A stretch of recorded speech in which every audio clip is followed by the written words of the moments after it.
Hello, everybody.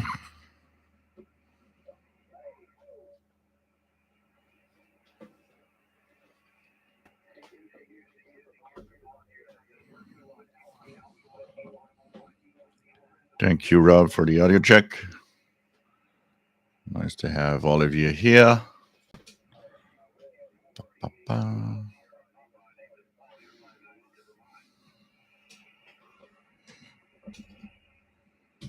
Let's do a little more like this.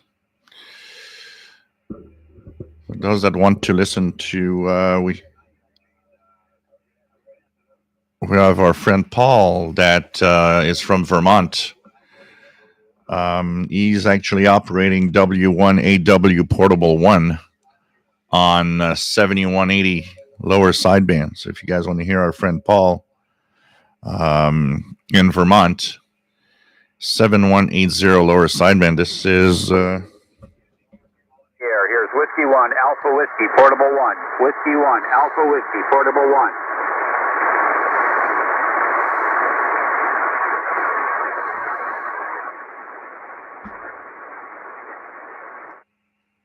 so he sends out CQs regularly. If you're a ham, you want to all listen to him. Whiskey, Portable 1. Whiskey 1, Alpha Whiskey, Portable 1. I made a contact with him just about an hour ago on 7180. So, Paul is VT Radio here. He's in Vermont, and he is operating, and it's got a pretty good signal up here. So we made a contact an hour ago. I made a contact with my call. So, if you guys want to either contact him or say hello.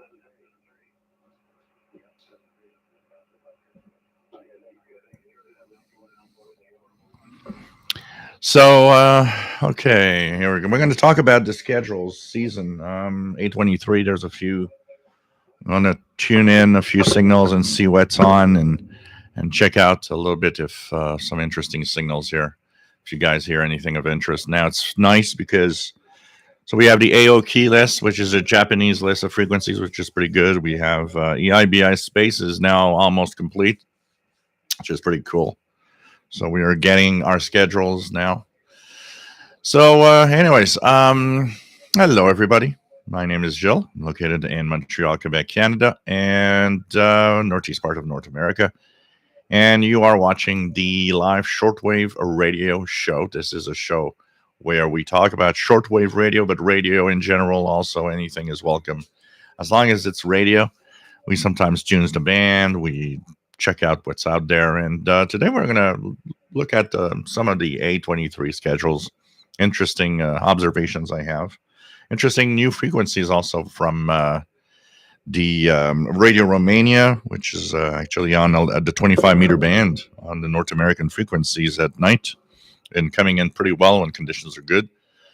So it's pretty nice. And a few observations. We have BBC on 11 meters. Sorry. Been a long time since I heard any signals on 11 meters. I'm have to get up a little earlier this week and try to make a recording. I mean, it's been such a long time, but I've seen the reports of some people actually hearing BBC on 11 meters on that frequency. So it's kind of cool. If you've never heard a radio station on the 11-meter band, well, now is the time. And this is cool. And maybe a few more will add to the mix of using those high frequencies as we are getting into stronger and higher solar activity also. There's a beautiful chat room if you want to join in and say hello to everybody. Great place to be and great place to have all of you here. And there is also a Facebook group when it's all over here where you can join in and say hi. And Facebook group, more than 3,000 members, pretty active group too. And nice to have all of you here.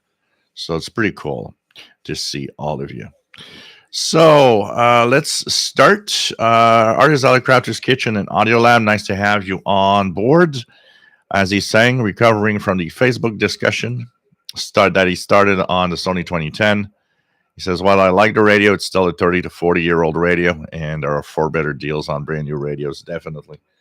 I say it all the time. I mean, they're good radios. The Sony 2010 is a great, great radio, but I would not invest in the prices they're sold. It's not worth it. You've got some great radios for much cheaper, and they're brand new. I wouldn't go for a Sony 2010 unless it was dirt cheap. Like I said, great radio, but still, it's 30-year-old technology, 40-year-old technology, pretty much. And it's great. It's not better than today's radios. It's as good. Yes, it is definitely a great radio, but you got some great choices for much less money today, and that are really, really amazing for radio listening. It was the radio of the day. If you own one and it works well, yes, you don't need another radio. Definitely, it works fine and is good, but don't go pay a high price for a Sony 2010 today. I don't believe that is a good option personally. Masters Players in Radio and Television Plus Gaming. Nice to have you here from Morgan City, Louisiana, WA5107 SWL. Richard Wagner, nice to have you on board from Northeast Illinois.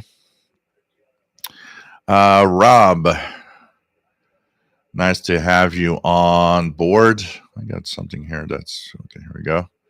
It's from Phoenix, Arizona, and here the weather is pretty warm today. We're at 10 Celsius, 11 Celsius, so we're again into the 50s pretty much.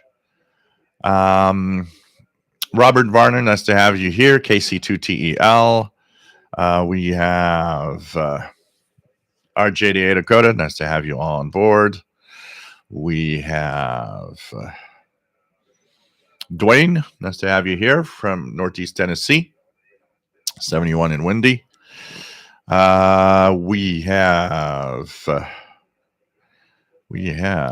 Paul, nice to have you on board. Paul Steckler, nice to have you on board from California, Oakland, California. Richard Wagner says, charged several of my radios last night, PL360, 330, and put new batteries and others because of major storms. Be prepared. Definitely need to be prepared all the time. That's for sure. Artist Out of Crafter's Kitchen says, enjoyed last Sunday's Zoom, seeing everyone, showing my SX42 to everybody. It's pretty cool.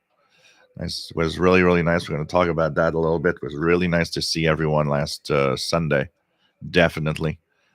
We have Richard Califano. Nice to have you on board. Says, I found your videos on Number Station. That part of listening really gets involved. I think it's the big mystery of it all. Yep, absolutely. Mark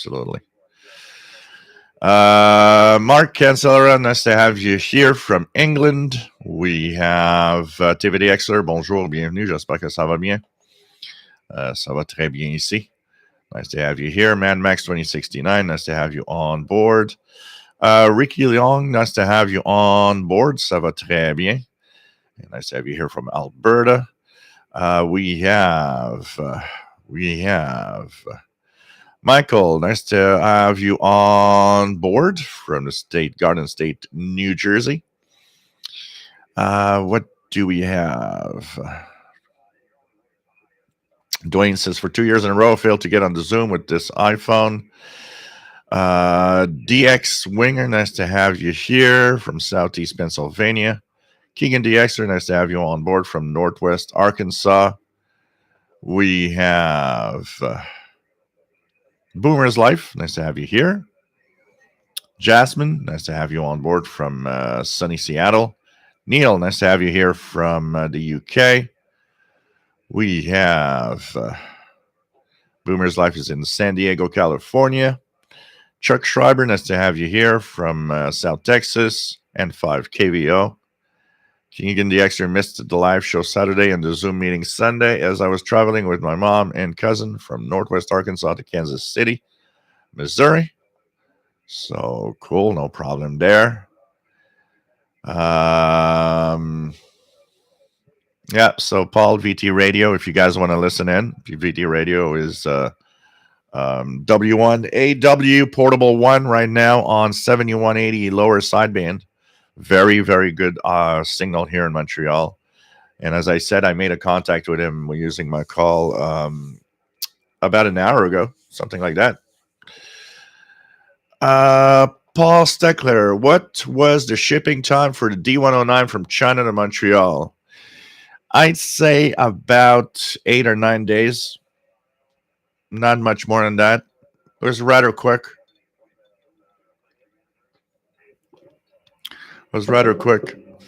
Even faster this time.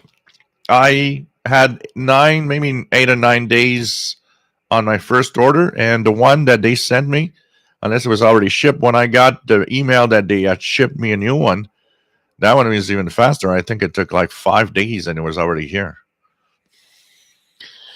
Brad in Amarillo, nice to have you on board. And 5LUL, WA5192 SWL. WFJ59, nice to have you on board. Says he can hear him in mid-Michigan, 7180. Art Dodd, nice to have you here from New Jersey, K2ADC. We have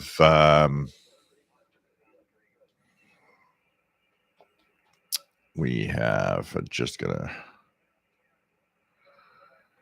Mark Cancelara says, amazing radio day today. So many strong signals coming from across the globe. And Voice of Korea getting me addicted to the haunted dance hall sounds. What else? Fred Waterer, nice to have you on board, my friend. Terrence, nice to have you here. KD2ANN in New Jersey. Michael says, Joel still number 1. Of course. Don Royal, nice to have you here. WA7330WL says Universal Radio website carries the 2023 World Radio TV Handbook. How much did they sell it for on Universal Radio website? Out of curiosity, I got mine this week. It's there on the other shelf. I got mine from the Book Depository in the UK, which was very fast shipping. Took 9 days to get here. What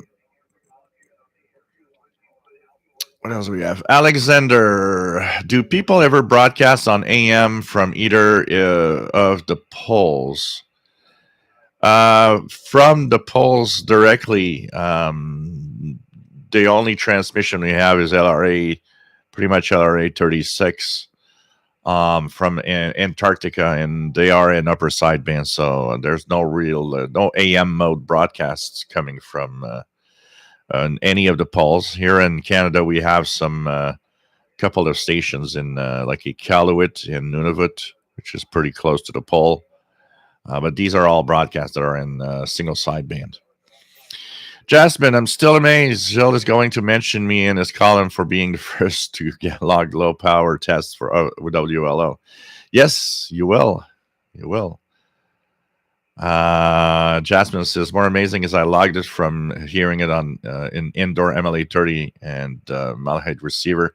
Pretty cool. Vito Melis, nice to have you here. I would guess from Italy.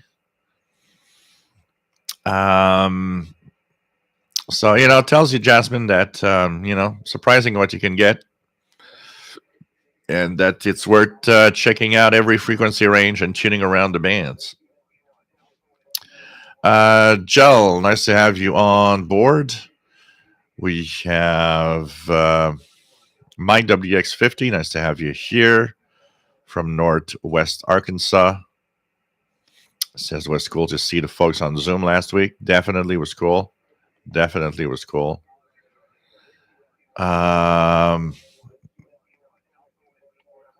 else do we have? N6 RLS, nice to have you here from sunny Berkeley, California. Chuck Schreiber, yes. Keegan the Extra bought my Ethon Grundig Edition satellite and Sanjian HDR13 on the trip. And so brought that, ended up only using the HDR13 and recorded 4 Kansas City FM station IDs over the last weekend. Cool.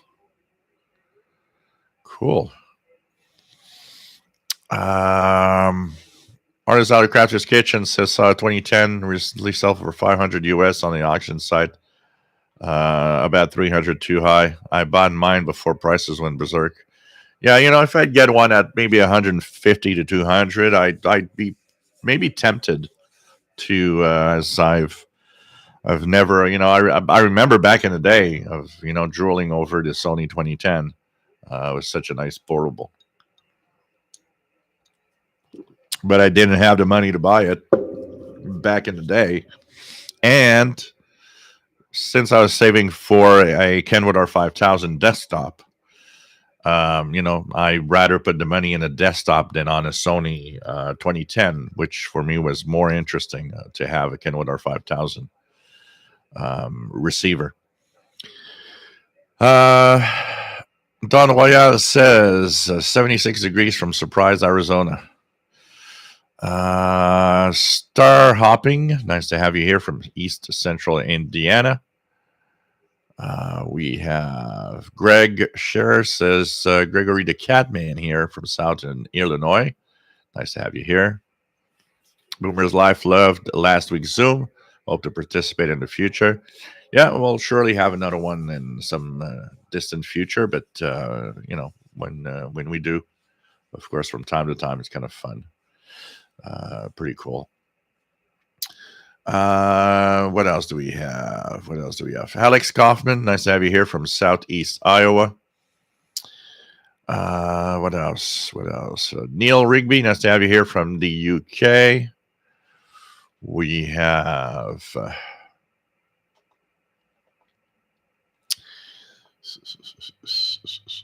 let me just try to. There we go. Glenn Danzler, nice to have you here from South Carolina. Everything in the yard is died down in the stormy south. I've seen a lot of, we were talking here in the newspaper and the news sites that I go to, they were talking all about the bad weather in the U.S. Crazy stuff. Mickey Dalmage, bonjour. Nice to have you here from Sherwood Park, Alberta, Canada. Ron Seal, nice to have you on board. Paul Steckler says, cool. I heard in my D109 on March 25th. Guess it will arrive this week. March 25th, you should have it. I'm guessing you should have it this week. Good chance you'll have it this week.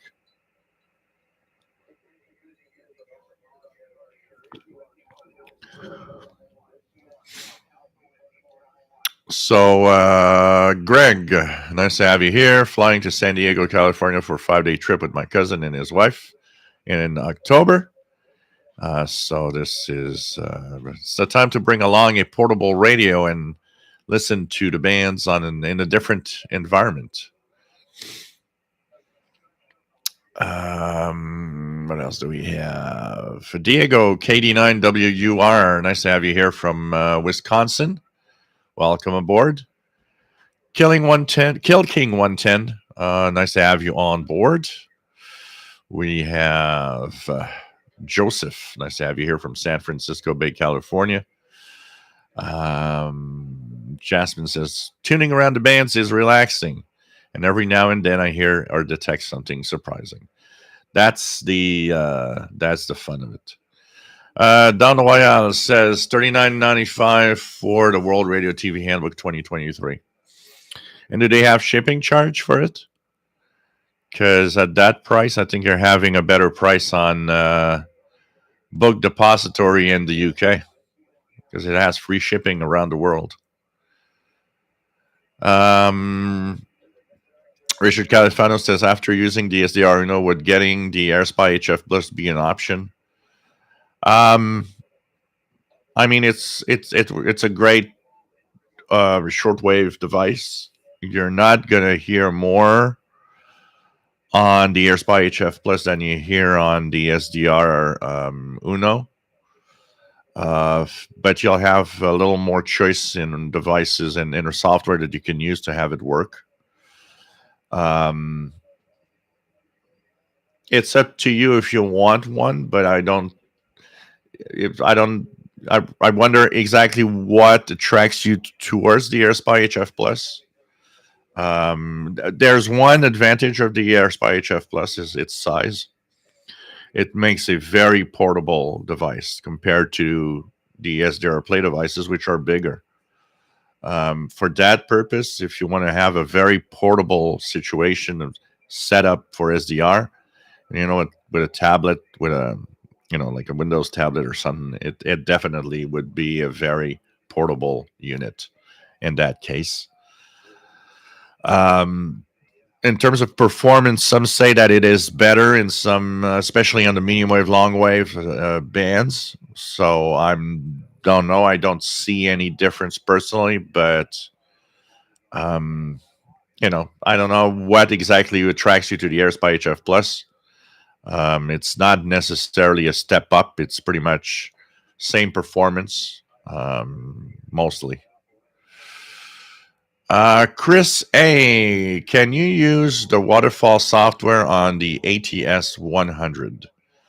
I don't believe you can tap into the waterfall of the or have a waterfall in the ATS 100 or ATS 25 because they're not designed for that. They're not SDRs. They are DSP receivers. So they're kind of standard radios with a touchscreen, not an SDR, which is a different device. J. Watterson 69, nice to have you here. Jasmine says, I laugh every time I hear that crazy echo when Jill puts his cup down. Yeah, the other day I was, actually, the funny part of this is we were recording the International Radio Report show, me and Sheldon. And I listened to the recording on CKUT to see if everything was all right last week. And while I'm listening, at one point, I distinctly heard me put down my glass. And I'm like, yeah, I think I should put the microphone on a different, spot that's not the desk, because every time I put it down, you can really hear it. And it's just so funny because I heard it on the radio show. I was like, yeah, I think I got to change the way it's set up.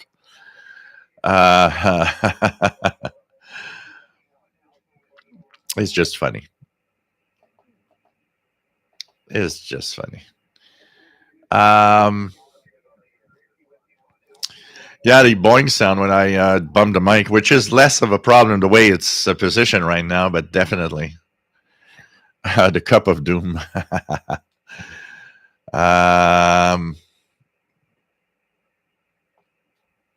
So once again, VT Radio, Paul in Vermont is on 7180 lower sideband, operating as Whiskey 1 Alpha Whiskey, portable 1.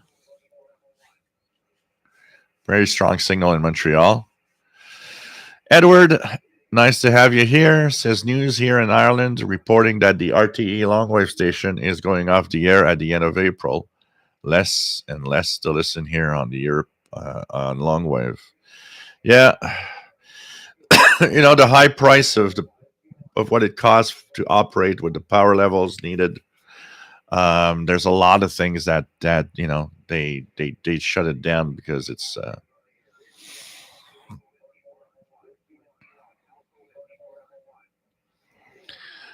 Yeah, just out of curiosity, if you want to buy it, Don, the World Radio TV Handbook, go to Book Depository in the UK and type World Radio TV Handbook. It's going to give you the price in US dollars, and the shipping is free. Just out of curiosity, if you want to save a little bit of money. Sometimes I know you sometimes you want to buy local and you want to buy from a store in the US, and that's fine. But if you want to save a little bit of money, you can purchase it from them. Here, the only other place you get it is Amazon. In Amazon Canada, it's $79.95 for the World Radio TV Handbook in Canadian dollars. On Book Depository UK, I got it for $62, which is $17 less.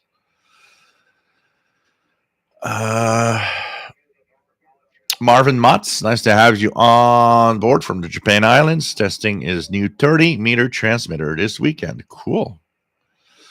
Daniel Mark LeBlanc, nice to have you here. Daniel from the Shediac River, New Brunswick.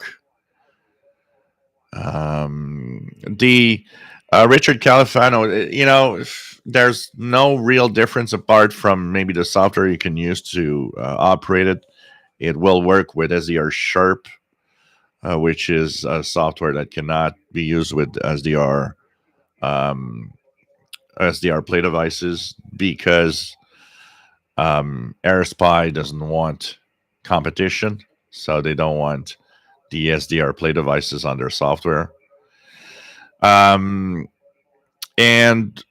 honestly, I always find that SDR Play devices are better if you like to use the wideband receive. For example, in my case, what I often like to do with the SDR device is to listen to amateur radio satellites on the 2-meter and 70 centimeter bands. So on the VHF, UHF, the AirSpy HF Plus is extremely limited and just a small portion of VHF frequencies, and that's it. While the SDR Play devices go up to 2 gigahertz continuous. So you can listen to things in very high frequencies, VHF, UHF. Sorry.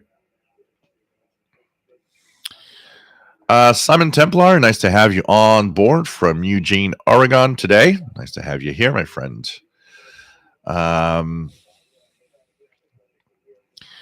The only big difference I would say in SDR that some might actually tell you is in those much more expensive SDRs that are sold. All depends on how much money you want to spend on them.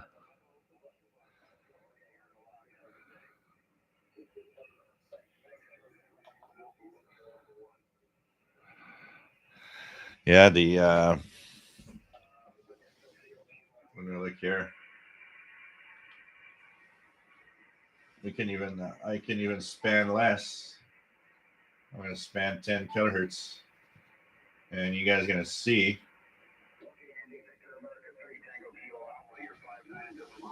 Every time that Paul in Vermont is talking, you could see it now here. With a pretty good signal too. The amplification is off on the Yaesu. It's just bare bones. And using, look at that. That big blob here is Paul operating W1AW.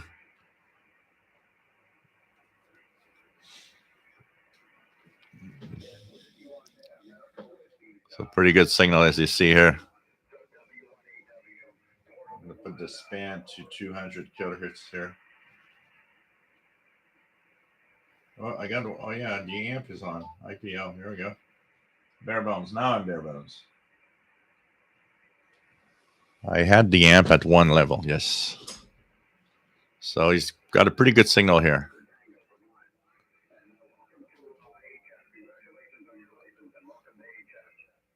What else do we have? What else is we have? So Jim from Rhode Island, nice to have you on board. Says great Zoom call last Sunday. Definitely was a lot of fun. Chris A, no problem. Jasmine, Roberto Rojas, nice to have you on board. My friend Jeff King, nice to have you here from Jacksonville, Florida.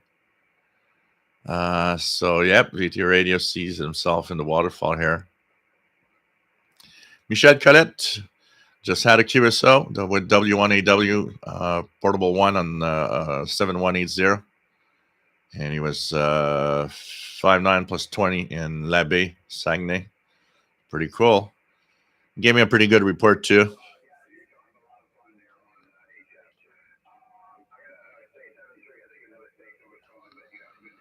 The Shortwave Archive, nice to have you here from Colorado. Arthur's Autocrafters Kitchen says, enjoy the WRTH review. Price continues to be sticker shock for me. Don says, Amazon asking 46.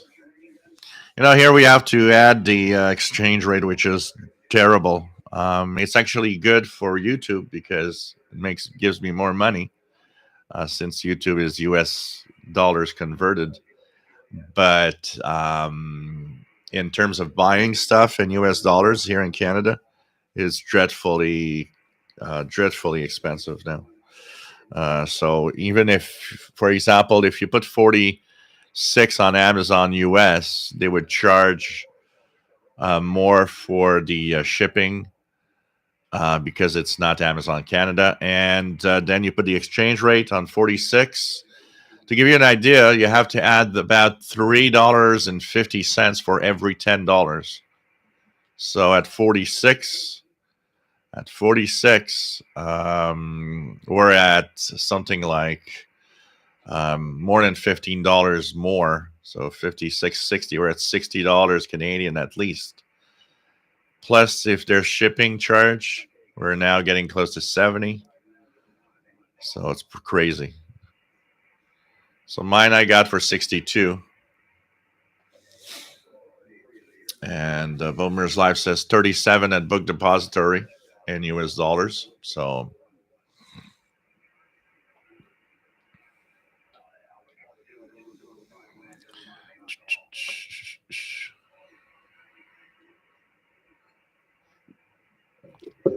it's weird that if Amazon owns Book Depository, the difference in price. Shortwave Archive, in your opinion, what do you think? What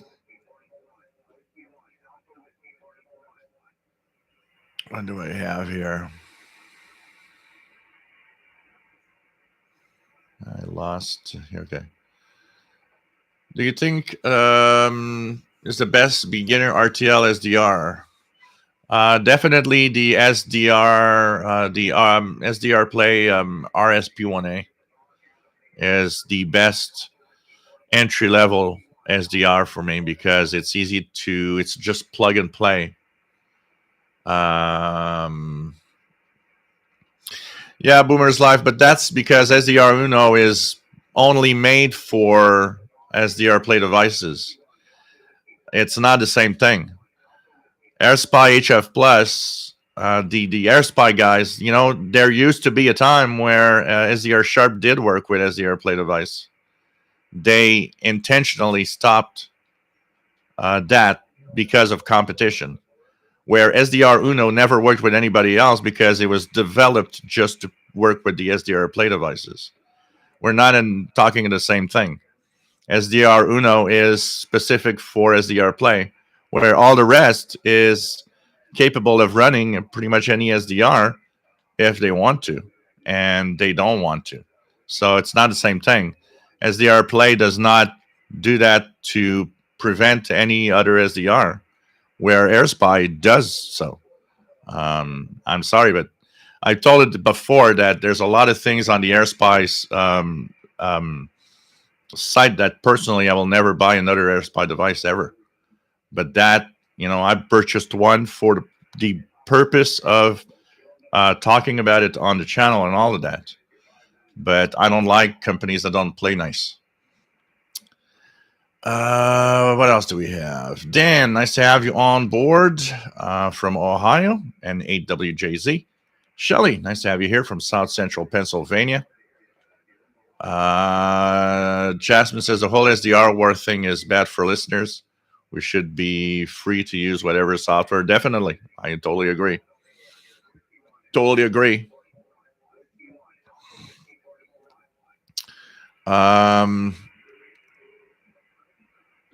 Michael says, cheers, everyone. His beverage of choice is coffee, milk, no sugar. I have my usual non-alcoholic drink of sparkling water and a little bit of cranberry juice.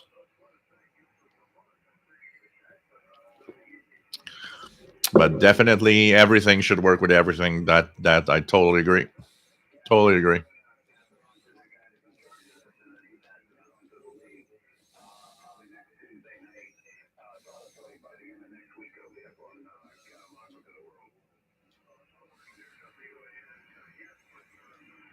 Star Hopping says he got his World Radio TV handbook with the slight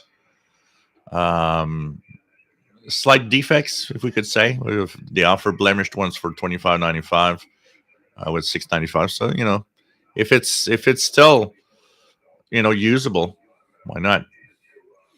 Jasmine says, I found the AirSpy HF Plus slightly better to weak SSB signal versus SDR player SB1A. But that's just my experience. Yeah, because here they're on the same antenna exactly at the same time through my multi-coupler, and I see absolutely no difference at all.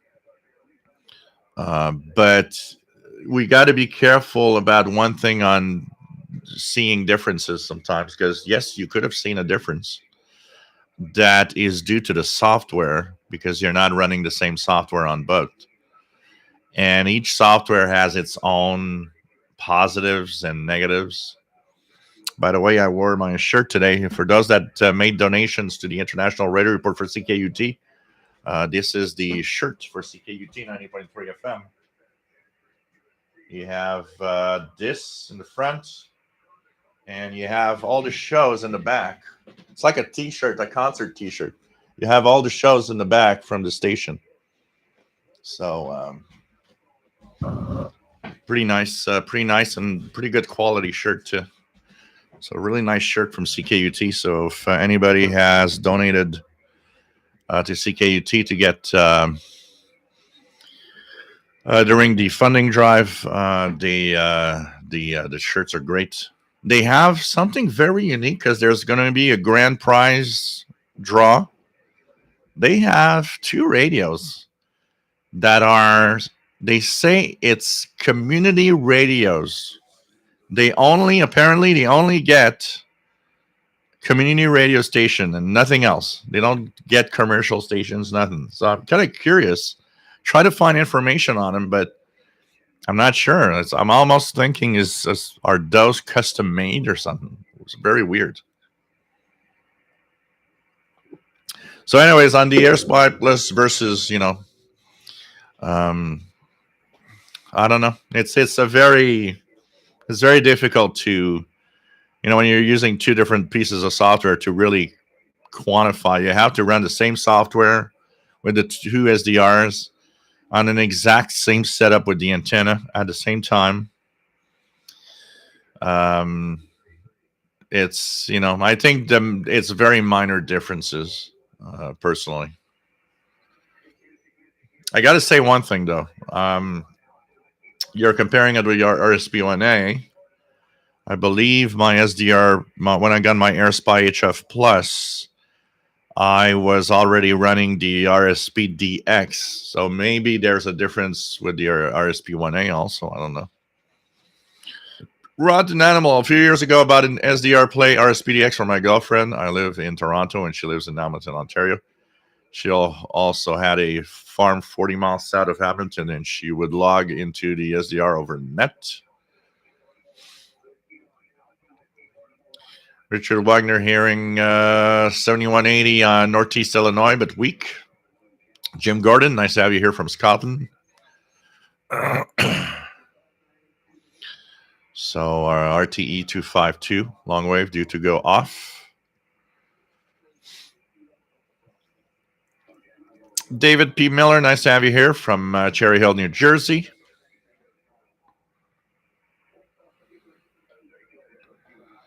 Greg Sharon, no problem. It's life. It's life. Sometimes we think we have to do things. We'll have other occasions in the future where we'll do another one. What else do we have here?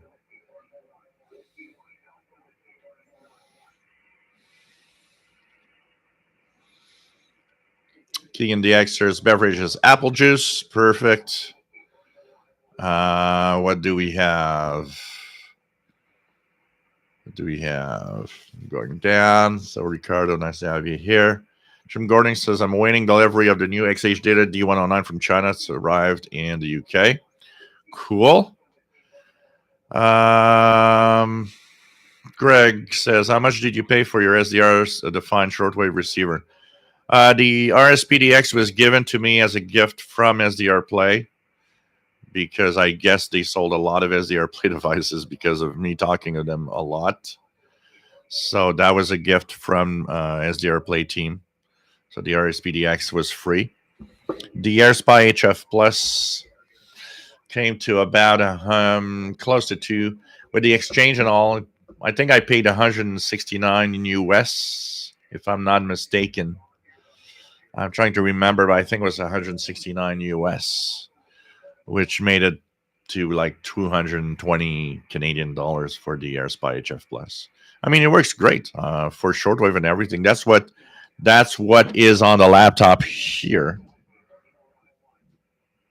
This is running right now, the AirSpy HF Plus. You could see here that's Paul in Vermont calling CQ with W1AW. So I mean, it works great. It's a very, very good SDR. That I got nothing to say in terms of performance. If you don't care about anything else, whatever, you just want to have one, it works great. That definitely does. And that's what I said on my videos. I mean, there's the petty little things, but what else do we have?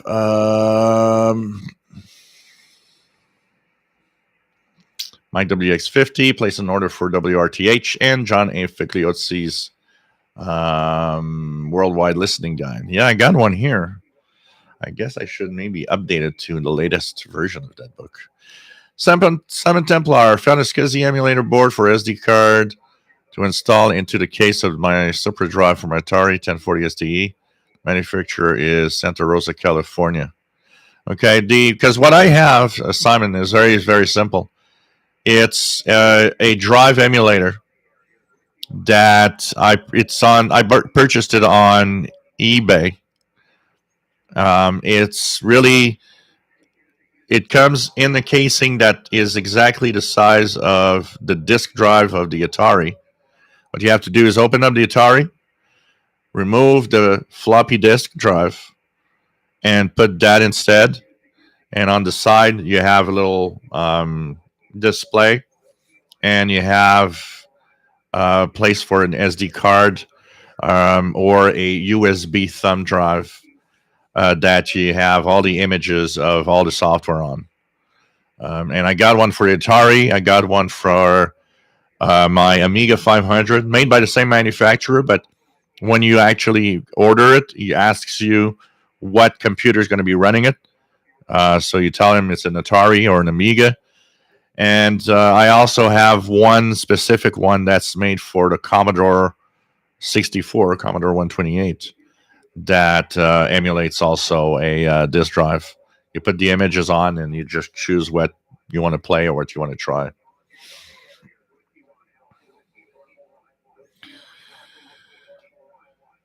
Boomer's Life, yeah, but they had some capability, but they're just not. They're just not. It's not in their case. It's not because of competition that they stopped supporting it. It's just they wanted to just focus on using SDR Uno with their devices, kind of the proprietary software of Boomer's Life, which is very different from all the others, including SDR Sharp. So it did at one point, but it doesn't anymore. Simply, it doesn't work actually with any other device at all. Where the other way around, the like SDR Sharp and all of that worked with everything else. It's really very, very different.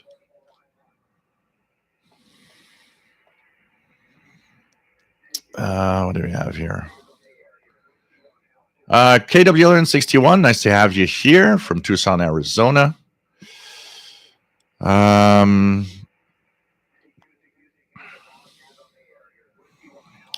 else do we have? Ricardo S says, as an old school guy, I tend to still love vintage stuff. And this day and age, how much would you be willing to pay for a classic Grundig or Sony, now suffering from severe speculation online? It's totally crazy. The purchase price of these old radios is crazy. Jim Gordon, nice to have you here. And he's got a Guinness original. Perfect. Yeah, SDR Sharp, I believe, was open source and then purchased by AirSpy, the AirSpy team. So now it is branded as AirSpy software. Chaz Tank, nice to have you on board from Louisville, Kentucky. S. Fred, nice to have you here. Says, I like seeing the CKUT stuff. Good memories of Montreal. And SDR Uno, what's going to be nice is when they have the new, what is going to be called SDR Connect or something like that. When it's going to be multi-platform for Linux, Mac, and Windows. This is going to be a groundbreaking thing. It's going to be really nice. So, Chris, hey, I ordered another MLA 30 Plus. My power supply failed. Have you ever heard of that happening? I've seen some people where it happened. I've heard of some people having the BIOS-T fail. The little BIOS-T, the antenna itself still works. You can buy just the BIOS-T to power the antenna. But it often is almost the same price as buying an antenna. And if you have an SDR device, by the way, anybody that has an SDR device, a lot of them do, like SDR Play devices, all of them actually power the MLE30 directly. You don't even need that BIOS-T box. But I've seen some people, a couple of comments on some that say they've have that power, that BIOS-T power fail.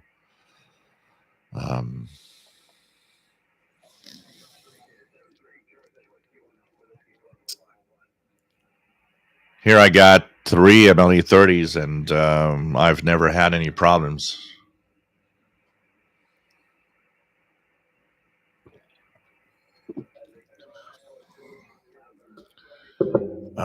Michelle Correct says, can still hear your glass landing on your desk. Yes, I got to change the microphone into another. Actually, I was thinking of putting the microphone on the table where my console is, like that. Everything I do on my main desk, you guys won't hear it. Daniel Mark LeBlanc says, did you ever notice that your Ethon 750 doesn't lose time when the power goes out? Is there an internal battery in it? I haven't ever put batteries in it. Any thoughts? It's simply because there's since the clock doesn't use a lot of power, it will hold its power for a certain amount of time because of the capacitors that are still full of power in it. If you leave it more than a day or two, you're going to see that the clock is going to it's going to reset to 0. But it does have a certain amount of time that it will actually keep running. So if you have a power outage for a couple of hours, well, there's a chance that it's going to be okay. Jasmine, same software as GSDR, the same antenna at the same time. Yeah, I haven't seen any difference, but I don't know. Maybe like I said, you're compared with the RSP1A, so maybe it's because I've compared it with the RSP-DX, which maybe is less of a difference. So, you know.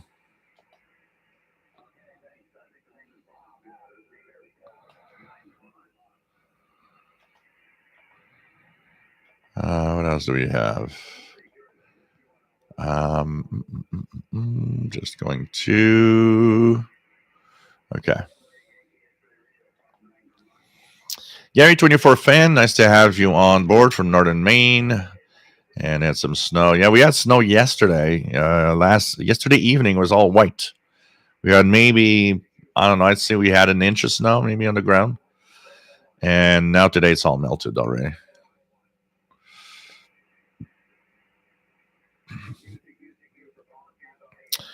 Greg Walker, in your opinion, do the high-end SDRs like the Perseus offer the kind of performance that justify the price compared to the SDR Play devices? I don't know.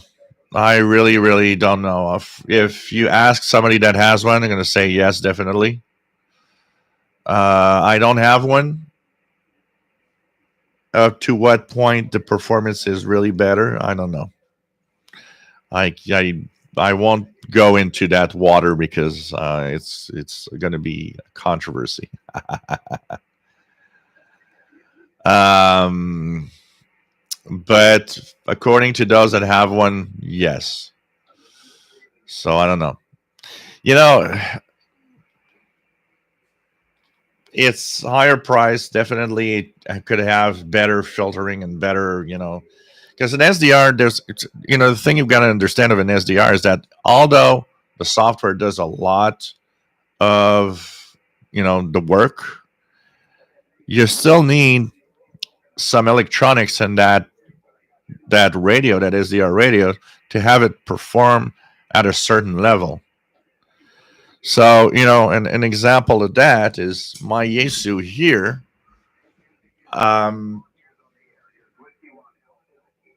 My Yaesu here, because of all the bells and whistles that it has, yes, I can, maybe get some weak signal and kind of help clean it up enough that it might be easier to listen to than on a portable. It's the advantage that the higher price it has also had it bells and whistles and features that kind of help you out in your listening. If we take an AirSpy, if we take an SDR Play device, they are kind of low priced. Definitely the electronics around it mean there probably is place for improvements. I will say one advantage on the AirSpy that compared to the SDR Play. The SDR Play device does have images pop up below 5 megahertz.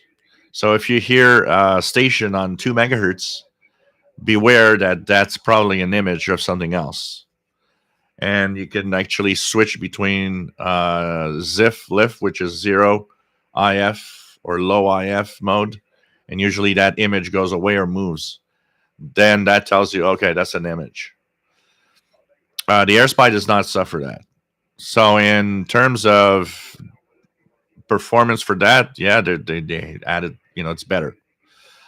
But that said, they are low priced, which means, Perseus is higher priced. The electronics around it might definitely help make a difference. In many ways, maybe it has better filtering to prevent PC noise, for example, from getting in it.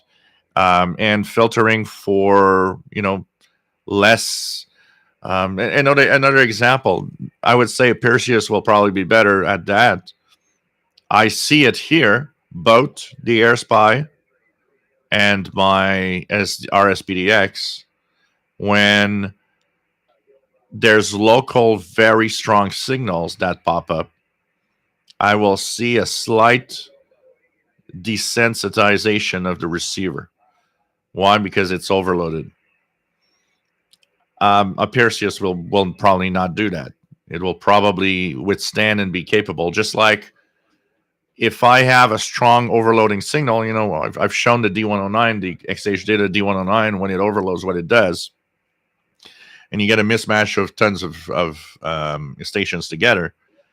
Well, these are things that don't happen, that happen on portables, and every portable I own.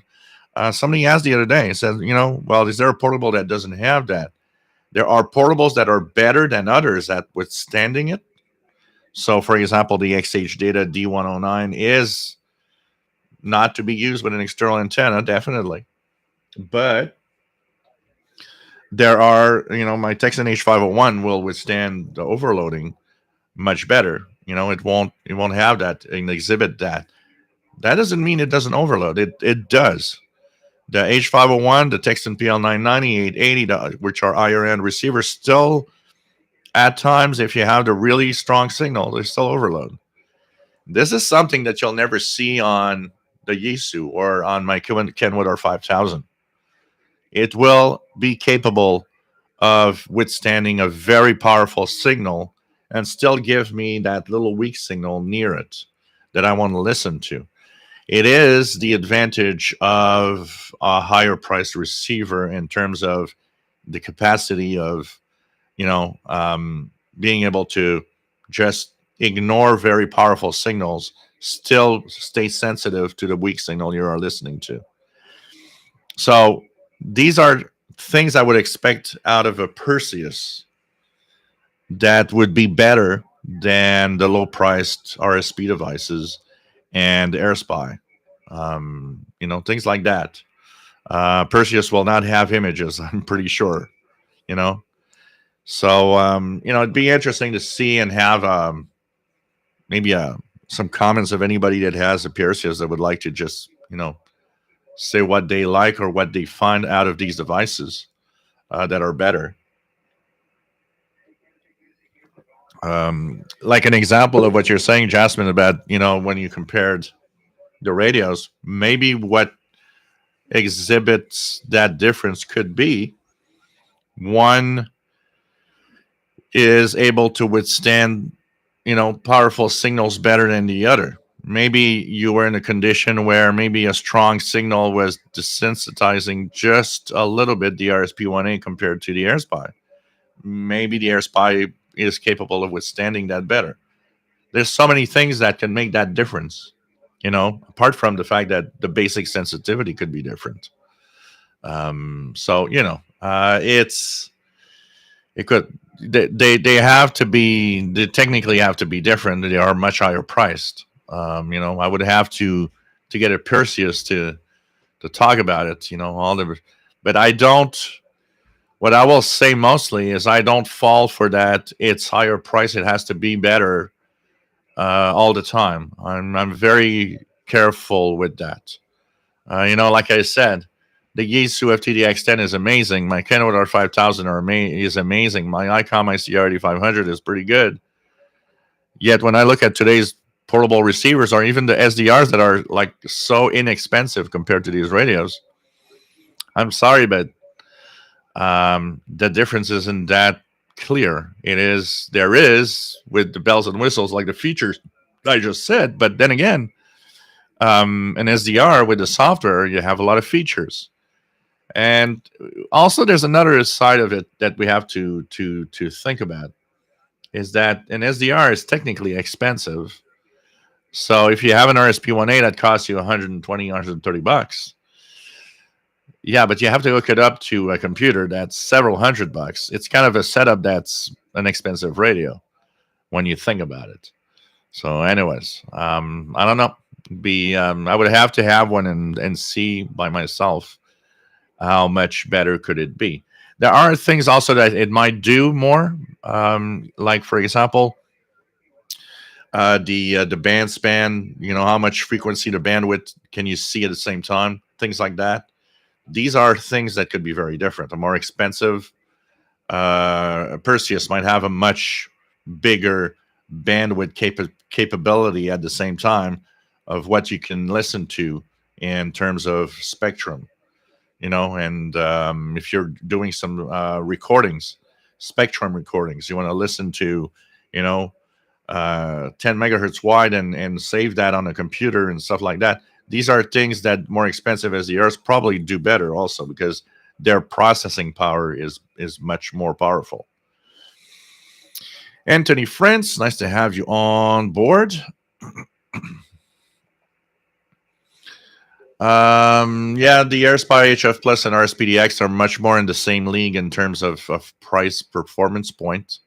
So it's possible that the RSP1A is a little less sensitive. It's totally possible.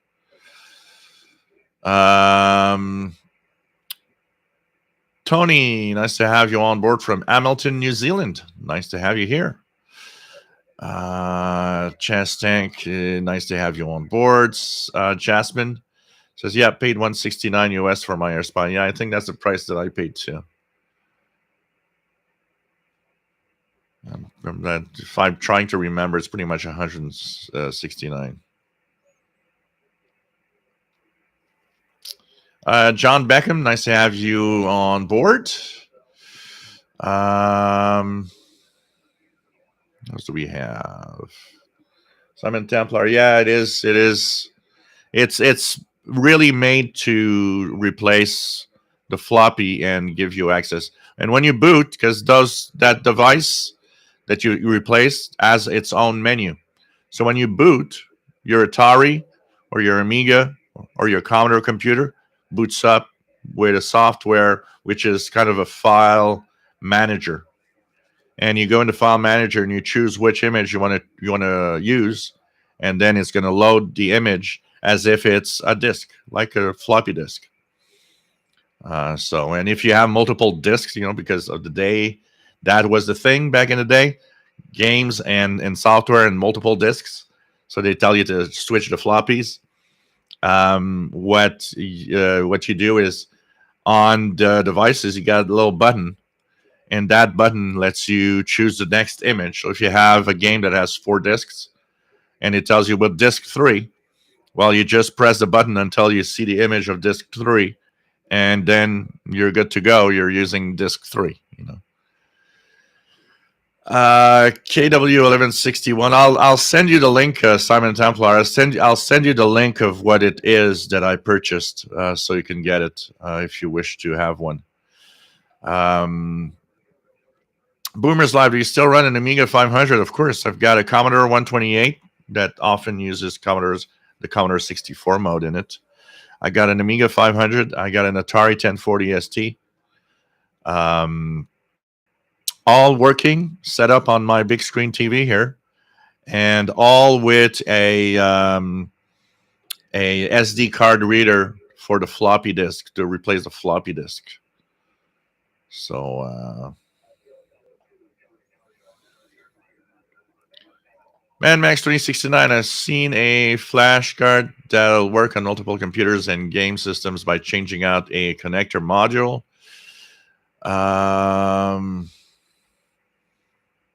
Cool, Greg. Jim Gordon says, anyone having problems trying to receive Radio New Zealand Pacific since the new schedule started? Can't seem to pick them up on any frequency like 15720 just now. They were on pretty much every night, but they start later. I've heard them turn on the transmitter. 2 nights I've listened this week, and they kind of turn on the transmitter. I don't know why. It's like it just starts in the middle of a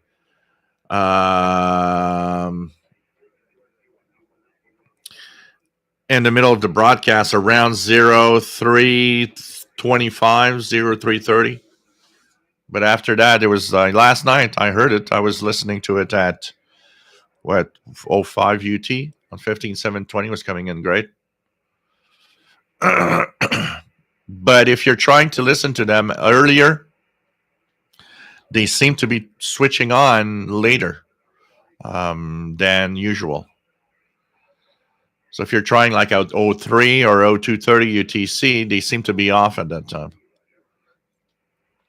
And then it just switches on. I don't know if it's what's happening with that, but is there maybe a computer glitch or something?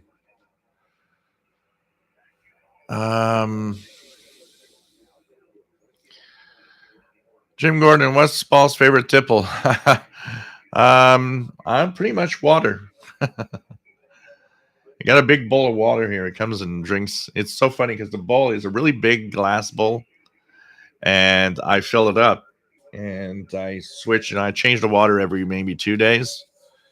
Every time I think about it, I change the water so it's as fresh as possible. But it's a big glass bowl, and every time he goes and drinks, he kind of pushes the bowl a little bit with his body weight. So it ends up that at some point he looks at me because the ball is kind of slipped under one of the things that I got here that actually has it's kind of a holder for something, but it has these legs, and at some point the ball goes under it, and then he looks at me like, You know, I can't access the bowl anymore. It's under the legs of that thing. It's just so funny. Yeah, definitely would be fun if you could use SDR Connect and all the software and everything. Definitely. John Beck, I'm going to record on record to say that I believe that the Coodon XH Data D808 for 100 might be the best receiver in that price range. It's definitely a very good radio. Definitely. It's tough to beat, um, especially if you like a radio that has RDS in the display for FM, and you want to have the air band. Definitely. So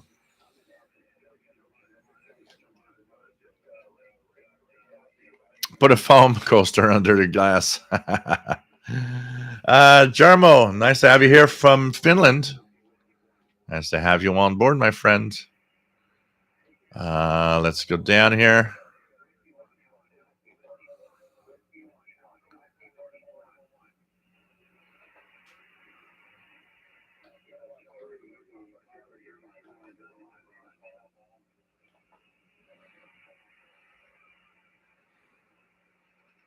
Let me just go down. Try to go down as fast as we can. Okay. So, okay, here we go.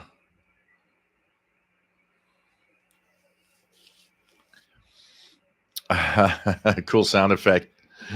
Oh, man. The glass of doom. Just thank those of you that made Zoom last week. It was great seeing and hearing you.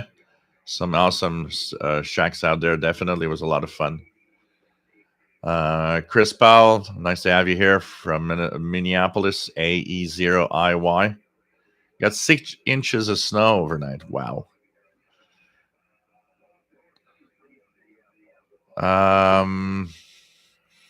Greg, thinking about getting the Degen DE13 solar crank shortwave receiver. It's a nice little receiver, honestly. I need to get it out and have it work a little more. It's definitely a nice little radio. I haven't used it in a while, and I think it'd be fun to revisit it in some of the videos for sure. John Hummel, nice to have you here. VE5JHN, nice to have you on board. Jasmine, that sound would be great audio branding for handling content. Oh, man. Wind 1960, nice to have you on board from New York. What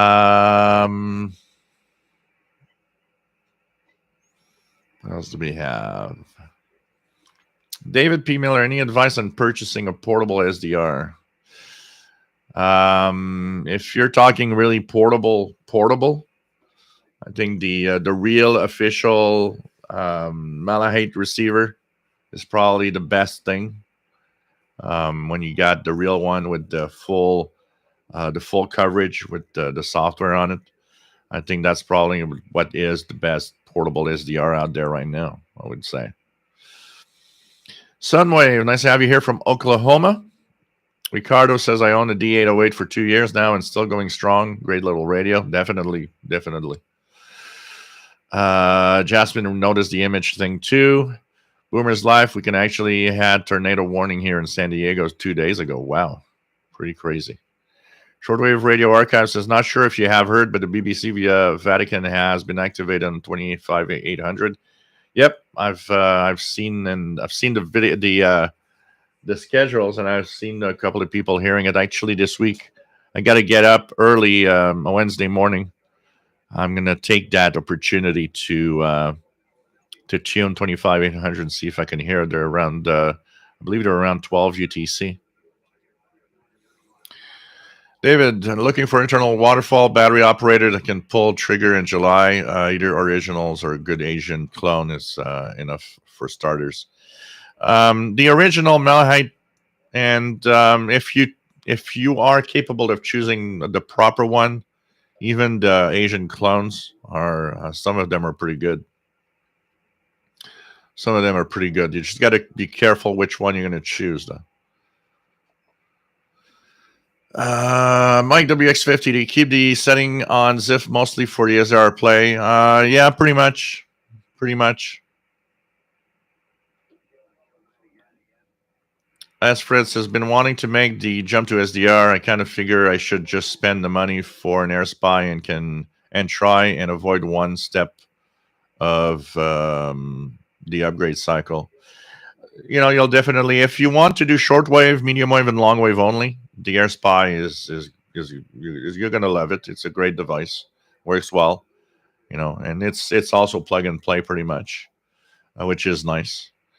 If you want a wideband, if you'd like to dabble in a VHF UHF range, like with what you do with scanner radios, then I would tell you to buy a SDR play device because like the RSPDX, because it goes up to 2 gigahertz. The AirSpy's VHF coverage is very small. So it all depends what you want to do. VA3JPX, nice to have you on board. Other Crafters Kitchen says, I think the image rejection of higher end desktops, at least partly from iDynamic range, my ICOM R71A, might have best image rejection of all my radios. Oh yeah, definitely. That is, those expensive radios. That's definitely a point of the dynamic range of these receivers is better. Definitely.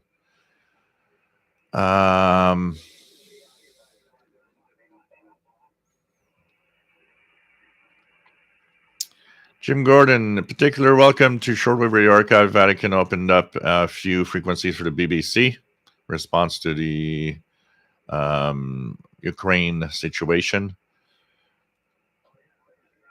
Michael, what is the minimal amount it would cost to get a radio that can withstand strong signals? Well, for the most part, a lot of portables are pretty good at withstanding that. Here it's WWCR. In my case, WWCR is the biggest problem. Sometimes WBCQ when that 9330 blowtorch is real strong.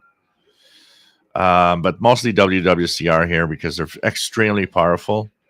And I'd say that in most cases, most of the Texan portables I have withstand that quite well.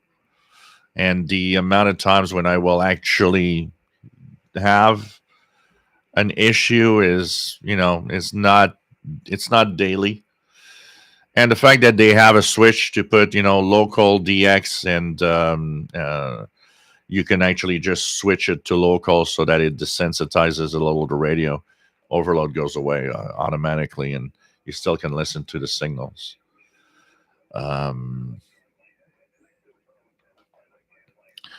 Don, nice to have you here. VE6JY says a Perseus is excellent, but nearby 20-year-old, nearly 20-year-old, so more modern devices can offer similar performance for less, like the AirSpy, but they can't match the superb software that ships with the Perseus.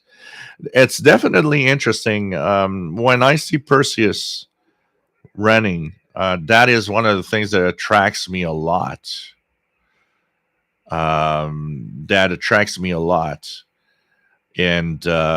it's definitely looks very, very interesting. It'd be nice to have that software available for like an AirSpy or whatever device and an SDR of today. But they're surprising. I mean, both the AirSpy and even the RSPDX I have here. I mean, man, it's so surprising the performance you get out of those today. If I had somebody ask every time somebody asks me, if I go down and have only one radio and only one for listening, my immediate choice is an SDR. I'll get another RSPDX. Why? Because why if we don't take the personal opinion I have of AirSpy team, if purely we are just into the performance level and everything, The reason I would go for an SDR play is because I want to have the very big bandwidth, the very big frequency um, range that I can listen to, because I do want to be able to listen to the VHF UHF range regularly. I don't listen to a lot of local stuff anymore on the VHF UHF, but I definitely want something that I will be able to tune into the amateur radio satellites or the International Space Station repeater, or stuff like that. So the SDR play would be my natural choice, number one choice, because it would do all of that. It does it very well, and I can live with the fact that there's a little bit of images below 5 megahertz. It's not much of a problem.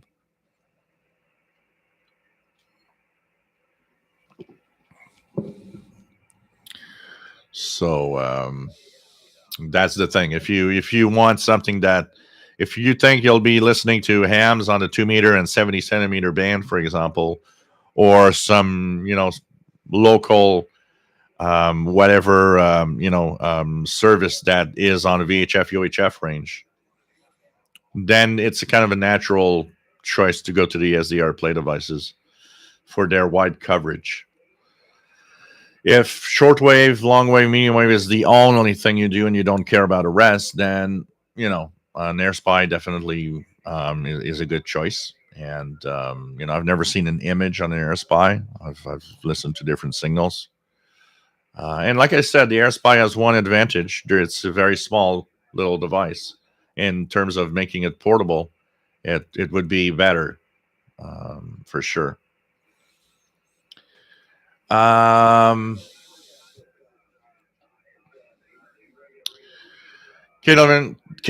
61, the Drake TR7 was the best dynamic range of any radio I ever encountered, with the ICOM R71A and close second. Most high-end radios, my Kenwood R5000 was known to be a very good high dynamic range on it.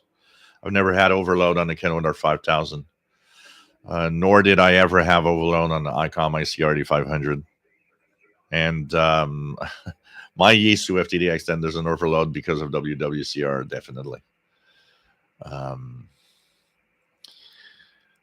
John Beckham, how do you like those little military-like radios, such as the HRD 700 or the Ratty RF 750? Yeah, they kind of look interesting. I don't know. I'd have to get my hands on one of them to play with. I'm afraid of their performance level. That could be very crappy. Mad Max 2069 is great if you have computers that was given to you that you can dedicate to the SDR. There's also the Raspberry Pi type devices. Yeah, definitely if you can dedicate a computer to an SDR, it's great. That definitely is great.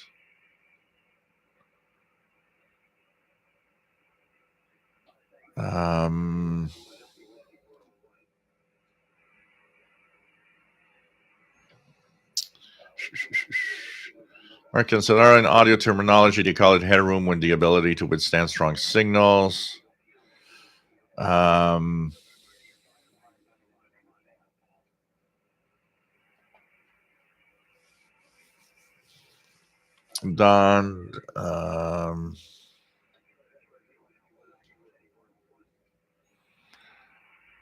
Don says, I have several of each, but hates the AGC action of the AirSpy.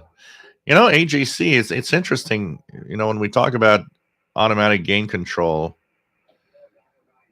of devices, one of the biggest flaws for me of portable radios is a lot of them have the action of that, AGC that they have is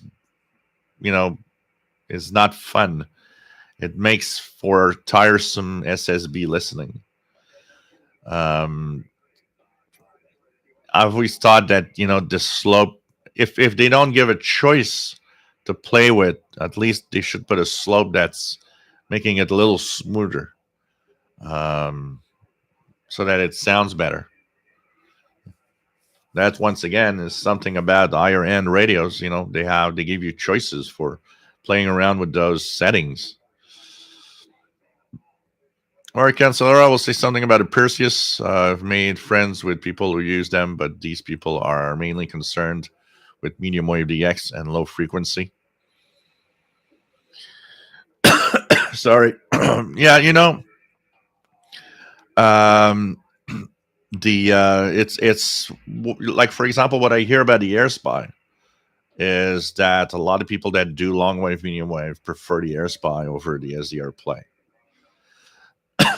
I'm not a big DXer.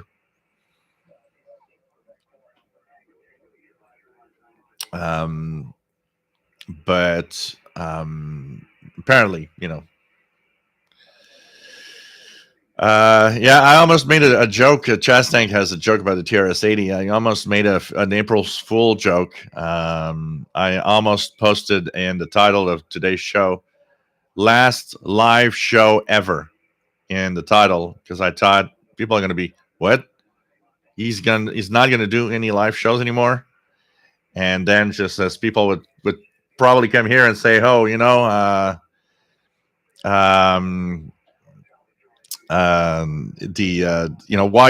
are you stopping and so on. It's like, yeah, April's Fool joke. David at Barcelona, nice to have you here. EA3IEK EA4998URE SWL, nice to have you on board. From Barcelona, Spain. Oh, not from Barcelona, but from Spain and the northeast Spanish countryside. Nice to have you on board, my friend. Jasmine, if you go west, visit the Vintage Computer Museum in Portland. Yep, that would be my kind of visit.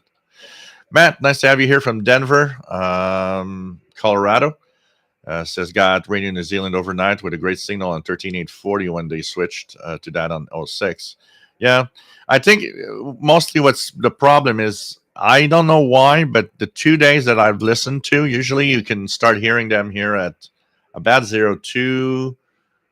It starts to get a decent signal, decent enough. 03 and 04 then is really good. But I noticed 2 days this week that I wanted to, I checked. One that I checked because somebody in the Shortwave group said, where's Radio New Zealand? And I was curious, so I punched in 15720. It was about 0315 UT, and it wasn't there. But I left the radio on the frequency, and I was doing something else. And at about 0325-ish, out of nowhere, boop, signal popped up, and it was fine. So I thought maybe they have some problems or something.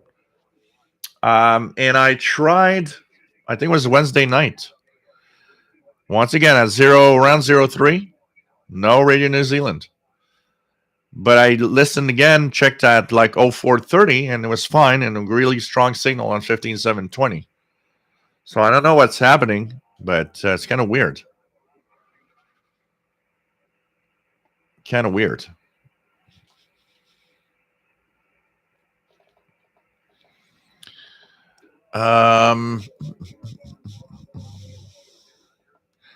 So let's go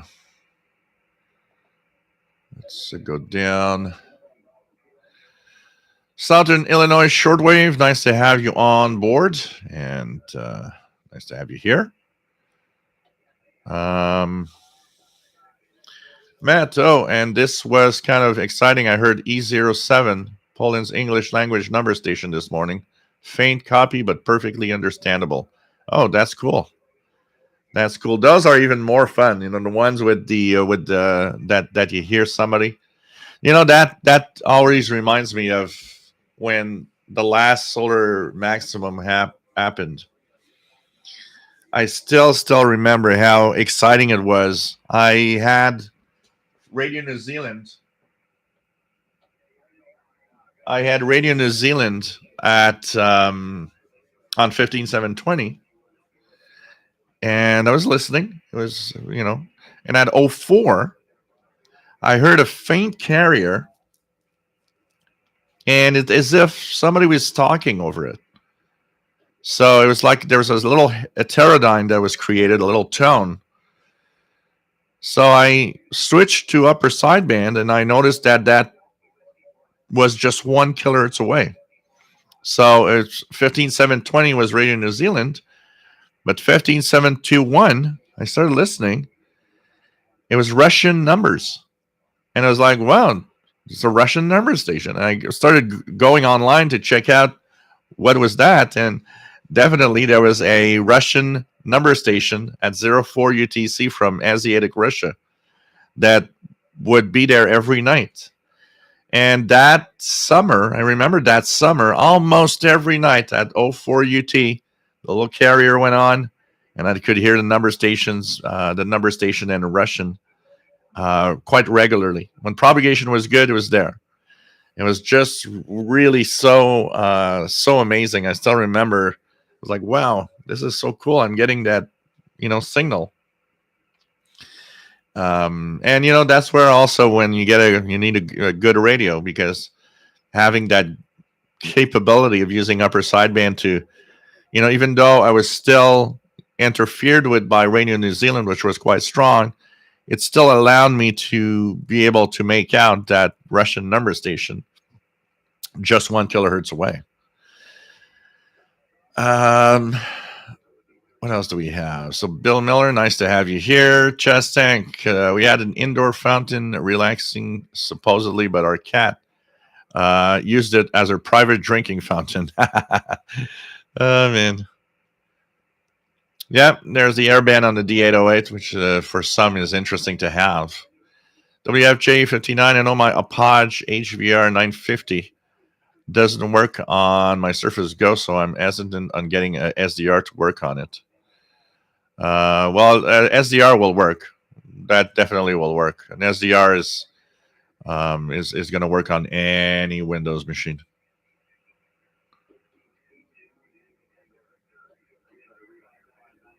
Is the Surface? Let me think about it. Is the Surface Go running on?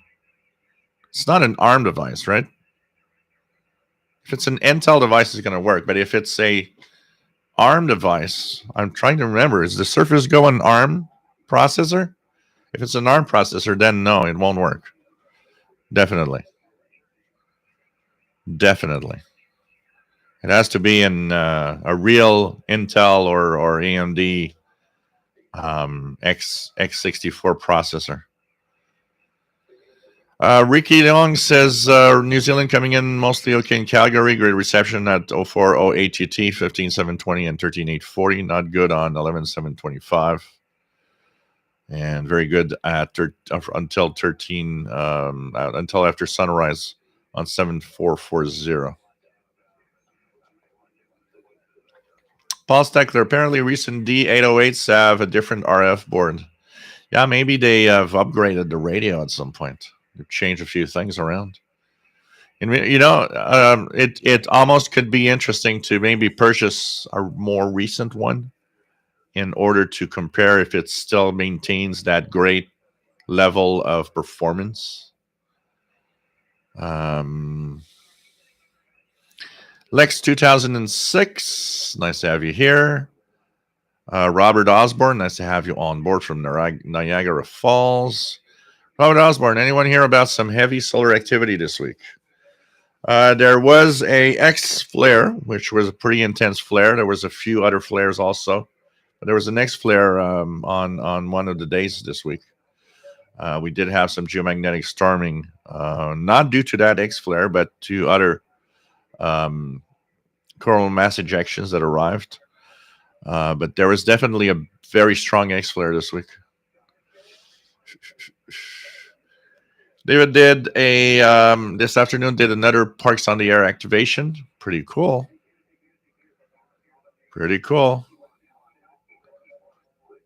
Don't poo-poo that 100 watts. That 100 watts can work the world. I can tell you that. It's I'll say it again and again. High power is overrated.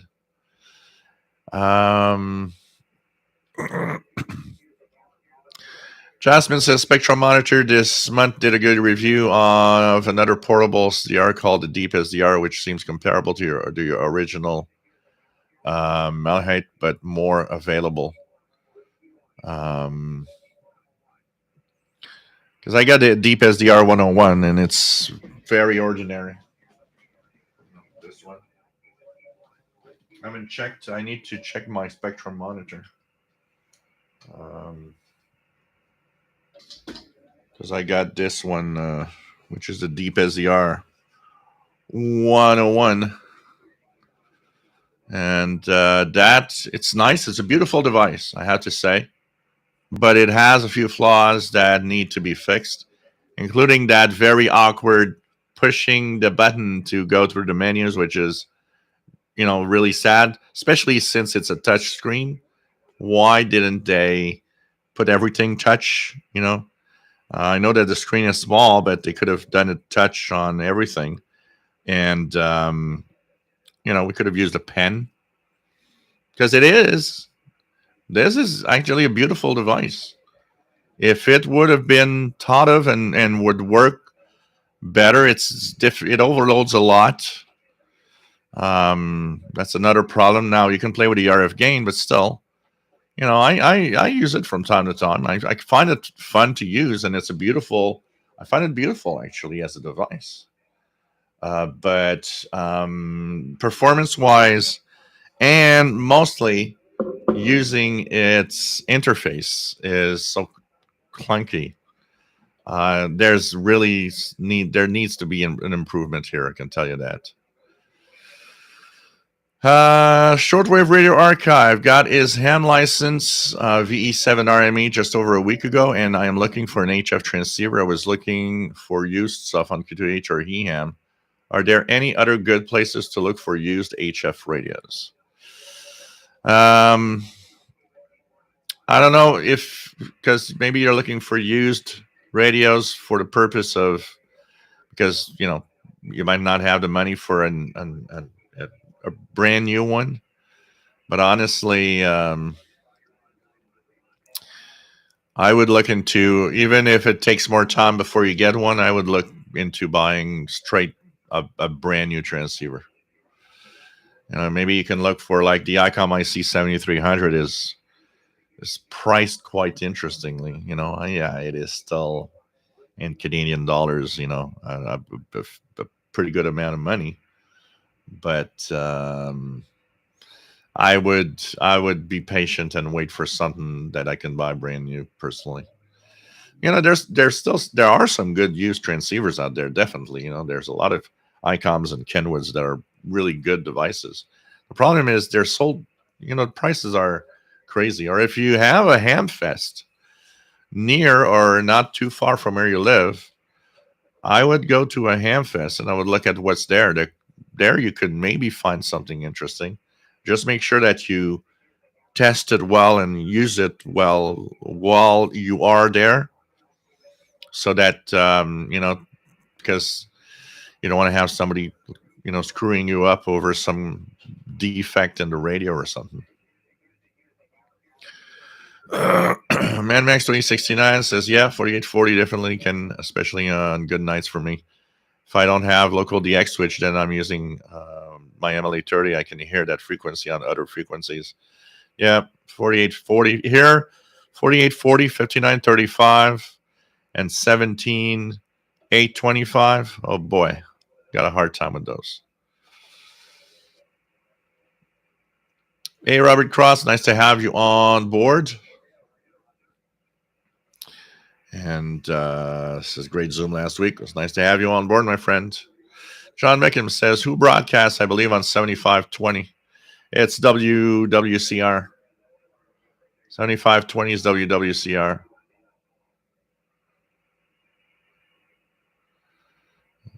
Jesse Erickson, nice to have you here from Minnesota. As Fred says, I'd agree the Texan Portable's resistant to strong signals. I never had any trouble with my PL380 or 330. They are better than in terms of resistance to strong signals. A Texan PL330 is better than an XH Data D808. But that said, the XH Data D808, it's not too bad. and certainly not as bad as the D109, which is really not capable of holding an outdoor antenna. Charlie SL55, nice to have you here from Baltimore. It's been a long time. Just put it a dipole and up today for the Kenwood TS590. Cool. Have fun with that. Bill Miller says, what would you say is a good receive antenna for my SDR play that will cover the SDR's receiver coverage? You will definitely need at least two different antennas. You will need one for HF, but you will need a separate one for VHF, UHF. There are no antennas that are going to be all across the spectrum. So usually, if you can get up a discount, for example, to VHF, UHF, that would work well. And either an outdoor wire or an MLA30 for the lower parts. But you won't have a good antenna for the full spectrum of that radio. You'll definitely need to have two separate antennas. Mad Max 2069 says, I listen to my local repeaters on 2 and 7070s, but I have my unit in the BC 355 in scanner for that. TV Ostrowski, nice to have you here from Medicine Hat, Alberta. Nice to have you here, Ted. Richard Wagner, W1AW, coming in better now with long wire, propagation improving. Once again, if you guys want to hear our friend VT Radio, Paul in Northern Vermont, he's operating right now on 7180 lower sideband, calling CQ. For volunteers on the air, here's Whiskey 1, Alpha Whiskey, Portable 1. Whiskey 1, Alpha Whiskey, Portable 1. And that's what you're hearing? Alpha Charlie 1, Oscar Tango, you're 5-9 into Vermont. Name is Paul. I just realized something. You guys probably hear my glass more because I just noticed that the level on my console was very high. So it's probably even more sensitive now. So he's running W1AW Portable 1, 7180, lower sideband. Chastain question. My problems in sending T-shirts outside...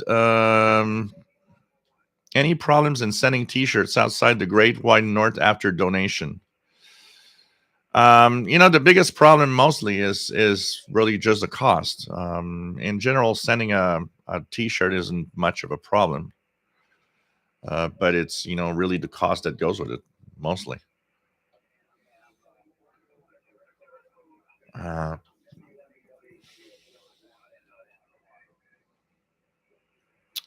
Jim Gordon, back in the 70s, there was a real craze for paramilitary-looking radios from Sony, Panasonic, and Sanyo, amongst others. I have Sanyo RP8700. It's not bad for a single conversion. Yeah, I remember seeing a lot of radios at one point in the early 80s that had, military style type.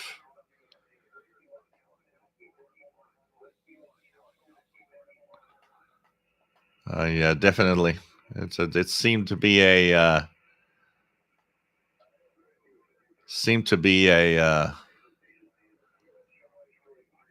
something that at that time.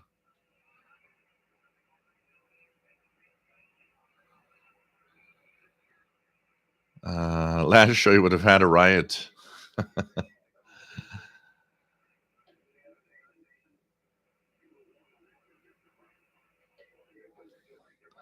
Okay, let me see here. F4JRK from France. Bonjour, bienvenue. J'espère que ça va bien. Nice to have you on board. TV Ostrowski 15720 comes in strong in Sardis, Alberta at 0300. Yeah, but this, like I was saying earlier, is this week. There's a couple of nights where they weren't on at that time. They kind of started later for some reason. Carl Icon, Cuban numbers on. You mean 13435 or is it 14? 435. Let me just go check here. Oops.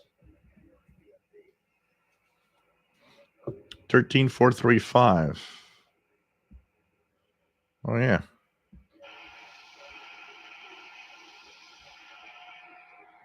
Yeah, 13435. Yep. There's a Cuban number, lady. 13435. These are new frequencies. I don't recall 13435 ever being used. Interesting. Matt MDK2 says RNZ sometimes they have something up with the transmitter, and I think it's probably with their automatic frequency switching. It's worth seeking other known RNZ frequencies when that happens. Yeah, I tried a few others, but I didn't hear him on others.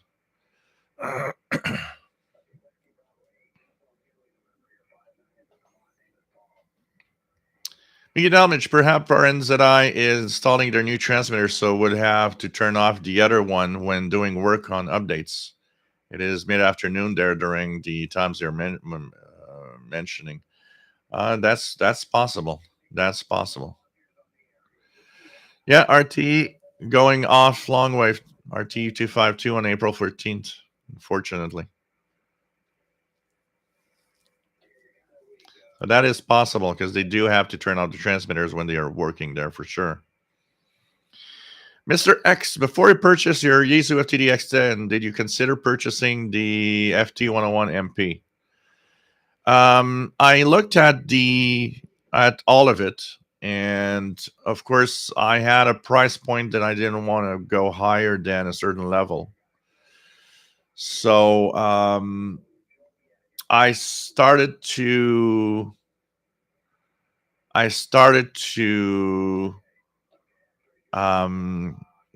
look at what's available and what is good at the price point that I wanted to meet.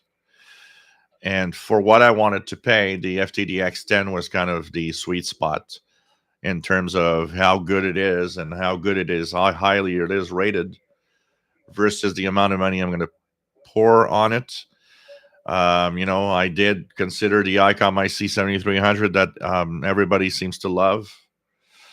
One of the biggest reasons I went to Yaesu was because I've never owned a Yaesu before.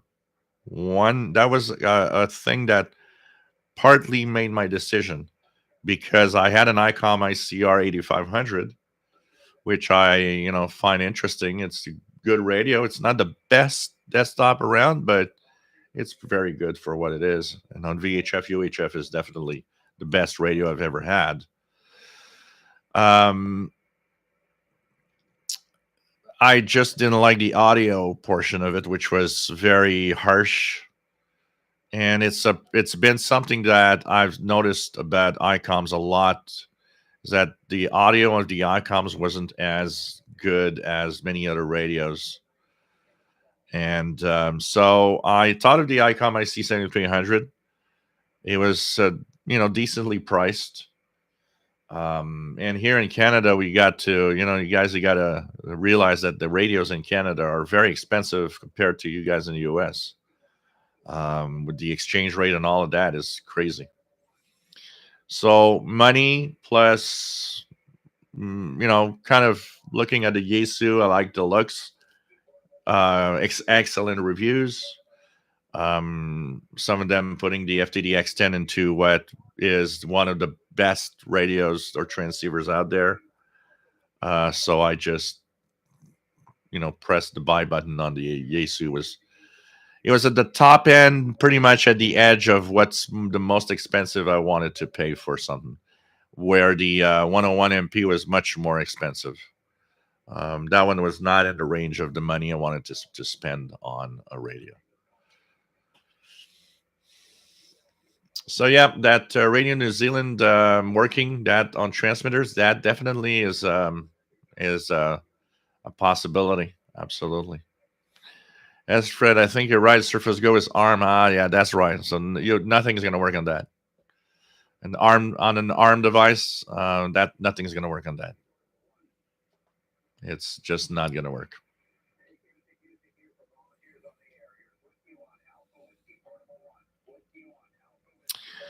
Richard Wagner, the Amazon Fire will not work with an SDR RSP DX thing. No. Pretty much with not much with anything. It has its own little slight, I've tried with SDR Touch to see if I could fire up RTL SDR V3. Never was able to. I'm able to do it on my phone. I can actually use it on my my Samsung Galaxy S23.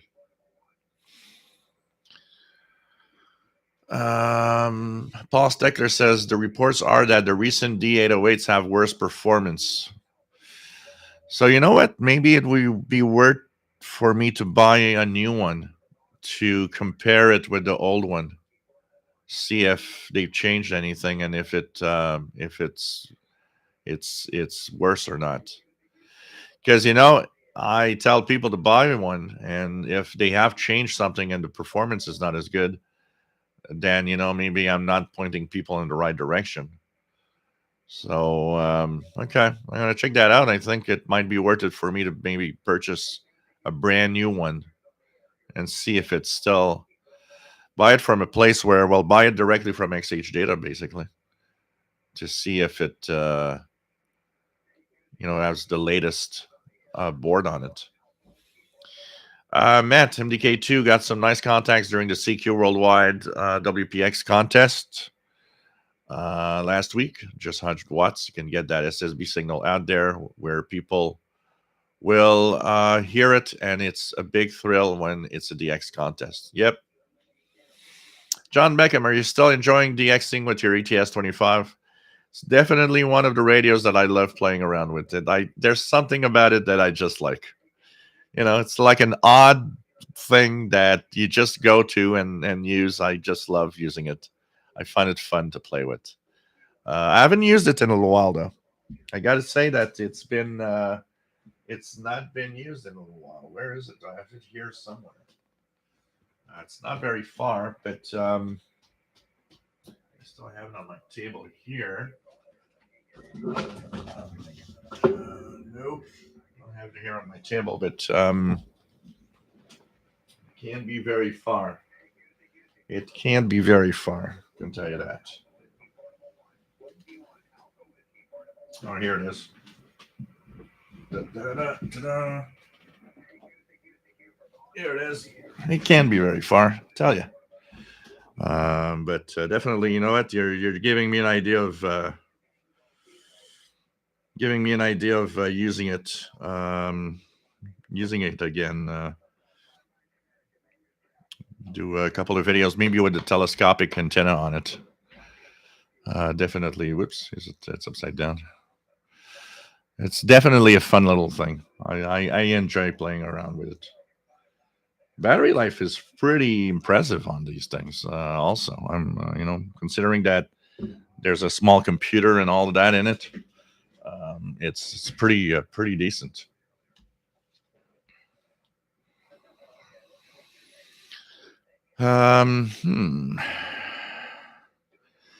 Jesse Erickson says, when a strong geomagnetic storm wipes out HF, remember 6 meter auroral propagation will be open. Yeah, also on 2 meters, there's possibilities.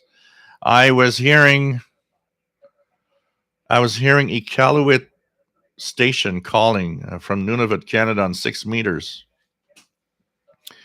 during one of the evenings that there was a strong geomagnetic storm. It's kind of interesting. He didn't hear me. He couldn't hear me. I tried calling back because it was like, oh man, I want to try to get him on 6 meters. That would be impressive. I tried calling back, never heard me, but I could see that he was making contacts with people that were south of me in the United States. So I guess maybe for some reason, we're maybe still too close to make a contact. Penny C, nice to have you on board. I'd like to know what is the difference between static and indoor interference. I listen on my shortwave radio indoors only with no outside antenna. First of all, most of the time it sounds different. In many cases, you will notice that the static that you have from a quiet location has a different sound that noise you get indoors. But there are some cases where it sounds like um, it is it sounds like it is the same also. It's mostly at the level that you'll notice. You'll have to notice, like if you have a meter on your receiver that shows you the amount of the signal, then you'll notice that that is showing more signal when you're not receiving anything than when you're outside in a quiet location. So it's really a question of going outside in a quiet location, coming back in, and noticing that maybe at the same level of the same level of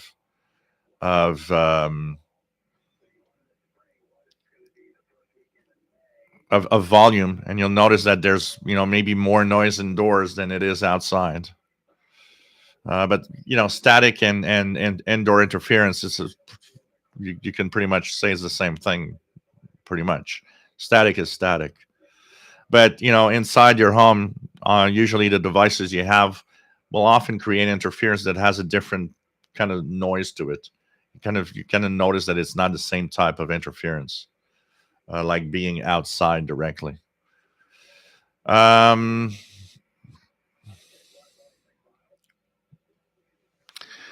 EA3IEK, David says, well, with the QRP being so used these days, many times 100 watt is considered high power. But yes, I like using this power, at least for SSB, as it has extra oomph. Yep, definitely. Michelle, correct. Yeah, at Radio World, it's Canadian prices, and they are expensive, I can tell you that.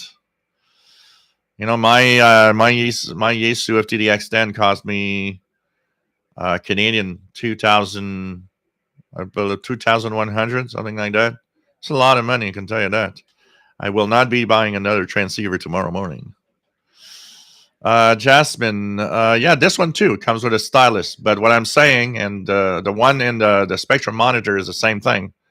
Is the touchscreen is only for certain things. Half of what you do in it, you have to do with the knob, which is dreadfully, dreadfully unusable. I got strong hands. I got pretty big, strong hands, and I can tell you that using the deep SDR with that knob that you got to push all the time for all the different functions, my hand gets tired. So I can just imagine somebody that has, weaker hands or smaller hands, or even, women with like, small hands. Man, they're going to have a hard time just using it. It's the pressure you got to put is pretty good. And sometimes you miss out. You got to press again to continue. What a mess is pretty much what I'm going to say. But it comes with a stylus. They give you a stylus because you can punch in the frequency you want to listen to. But man. So Matt says, beautiful signal on Spain on 17855. No, I don't think it's newer because this one is not old. This one is just when did I get this? 3-4 months ago? It's the same. I think it's the same thing on the Spectrum monitor. I have to go back. I'll go and read their article, but it's dreadfully difficult to use, and it's to drive everybody crazy.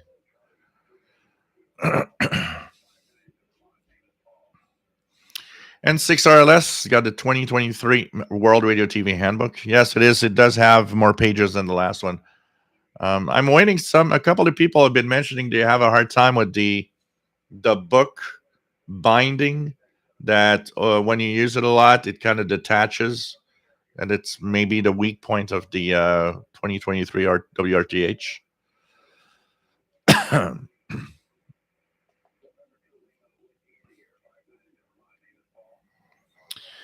Dwayne just got the long wire back up. Hope it holds. So, what else do we have? Evgeny Shadin, 3940 kilohertz. That's more in Europe because here it's still daytime. We're not gonna hear that much on that frequency. So we have our friend Paul. VT radio, our friend Paul. VT radio still operating from Northern Vermont as Whiskey 1 Alpha Whiskey, Portable 1. And 7180 lower sideband. Pretty good signal still here. What do I have? Ricky, on my RSPDX, I've got the MLA30 Plus plugged into port B for medium wave HF and a rubber ducky into port C when needed for stuff on higher frequencies.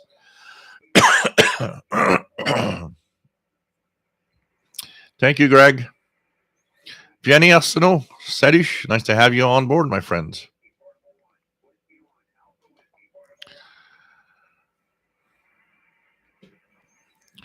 Dwayne, did you do any DXing with the power out? Well, the power's never out almost here, so it's kind of difficult. I have to go somewhere instead. John Beckham, is Radio Marti running more power on their transmitters as they had been coming in like gangbusters here in Northeast Florida?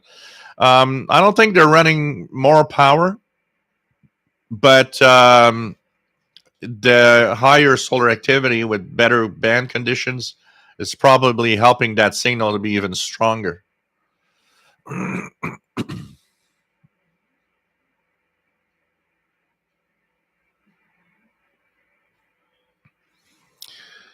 Mr. X says, thank you.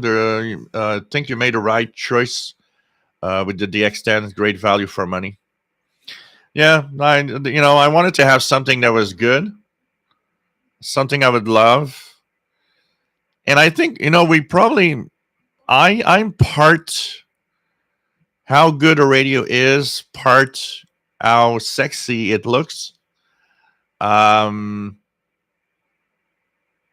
would tend sometimes to maybe buy something that's not the top end because I rather have something that has a certain style and look and feel to it than a black box with nothing. Not always, it depends. Of course, if performance is far apart, no, but if performance is close, I'll probably choose the 6-year looking one.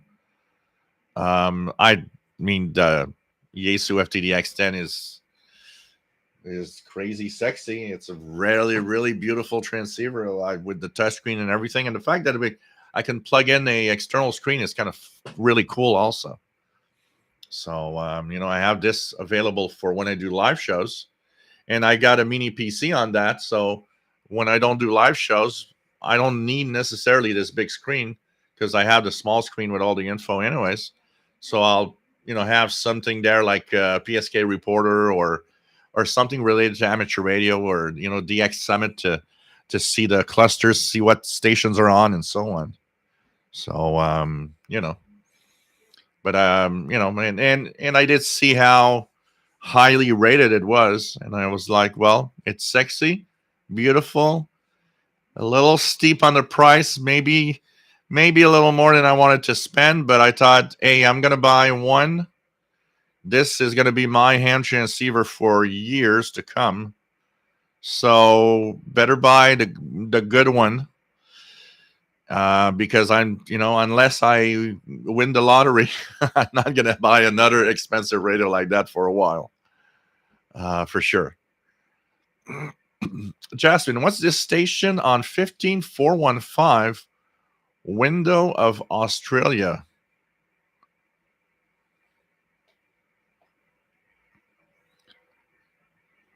$15,415. Let me check that out. What do we have at 15415? Because right now from Australia, We do have that station that is what's the beyond Australia, something like that. 15415. Usually, there's nothing on the schedules here. You've got something. Is it now that you have something?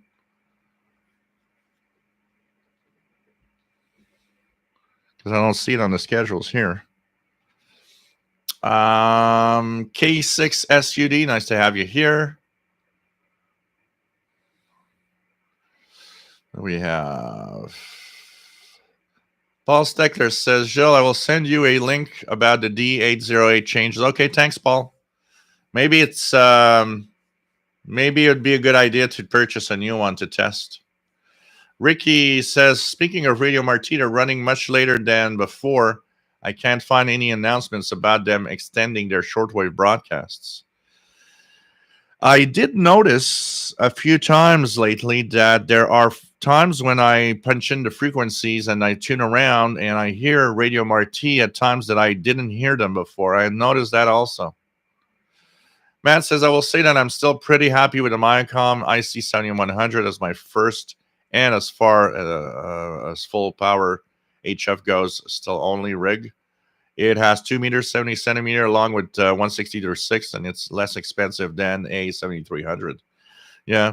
You know, a friend of mine, Fastload, that's in the chat room from time to time, told me, well, don't you think it's a little steep price for a rig that doesn't have 2 meters and 70 centimeters?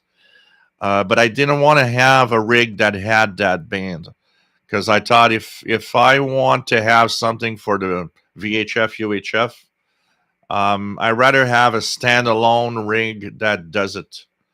So for me, having 2 meters, 70 centimeters was really not, something I wanted on the same radio. If it had it, it had it, but it doesn't have it. And, it ends at 6 meters. It's fine with me. But you know what? I think, all of these radios are great. I mean, I'm sure your IC7100 is great. I mean, that's I think the important thing here is mostly that is what you have. If it does a good job, that's all. Could have purchased something that's much, that's less expensive and still, still probably would have been great. I mean, if I got a 7300, for example, that was a good $400 or $500 less expensive than my Yaesu. And I'm sure I would have had a great radio, and I was saved. I was saved.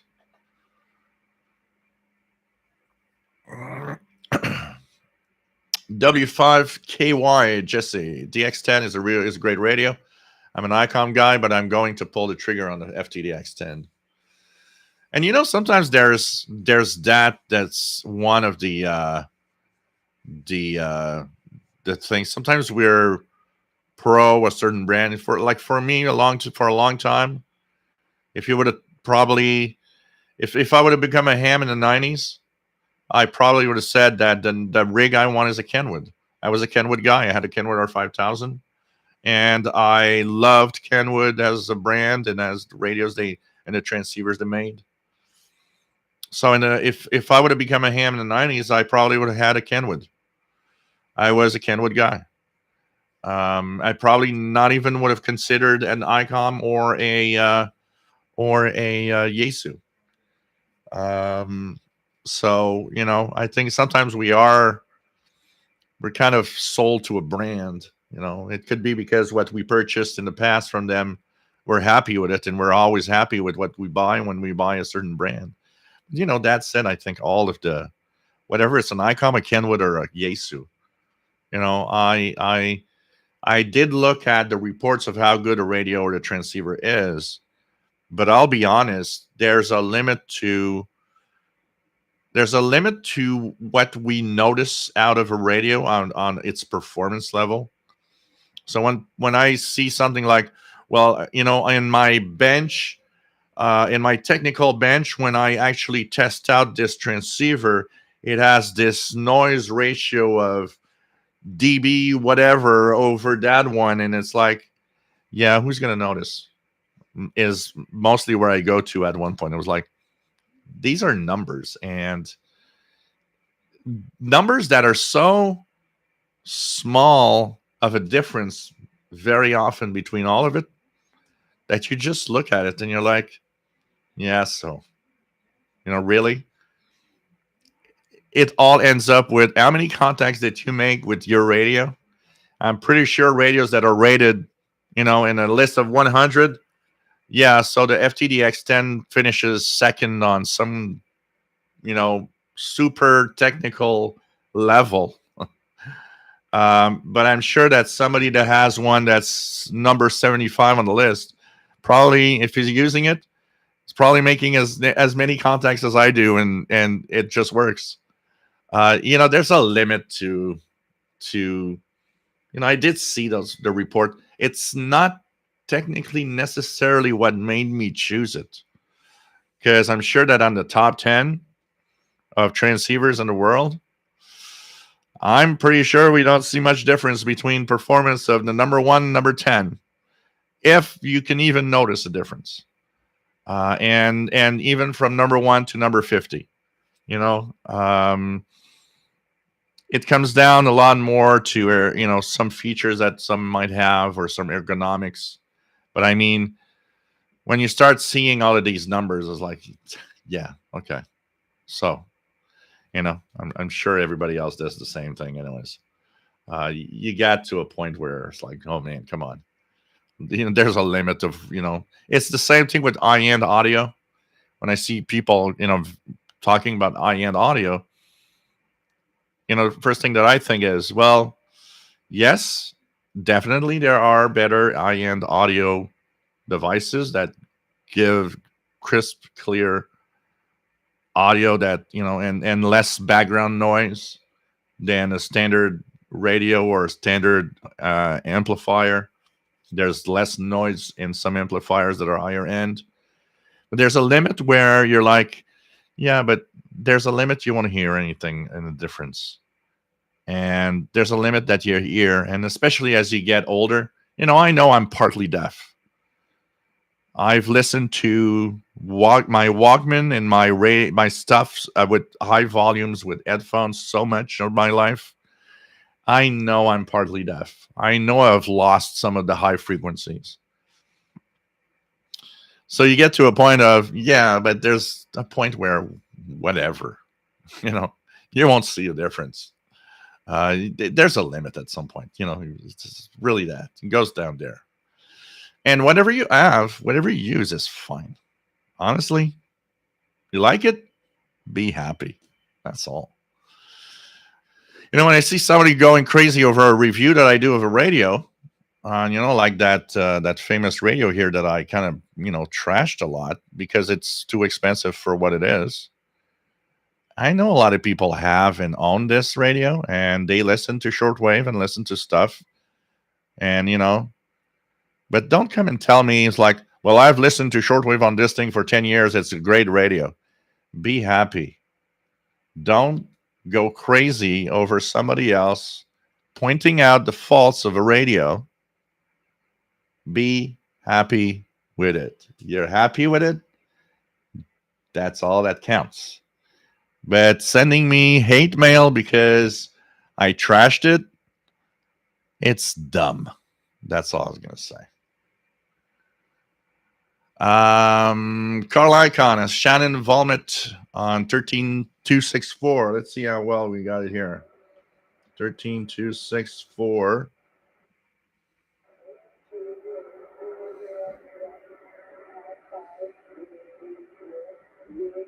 Pretty good.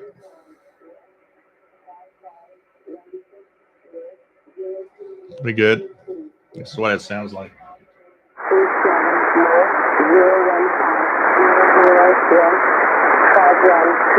You guys have heard, but not too bad of signal. 13264, Shannon, Ireland.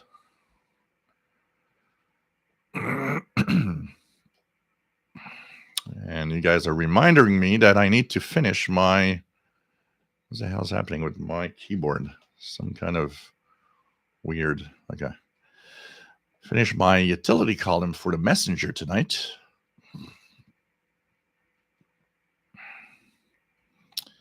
So, okay, let's try to find out where I was.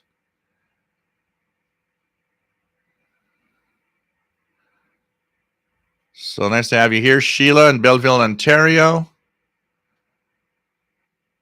The only woman that was brave enough to come to the Zoom last week. Nice to have you here, Danny, Shortwave Radio DX.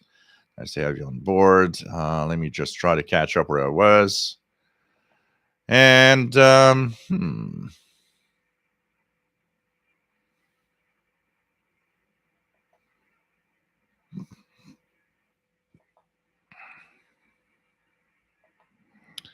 So I guess I'm getting closer.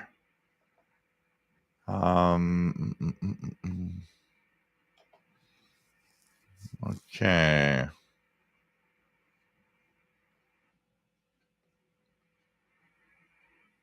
Man Max 369 leaning back on his recliner with the ATS 25 on his stomach, tuning the dial. Pretty cool.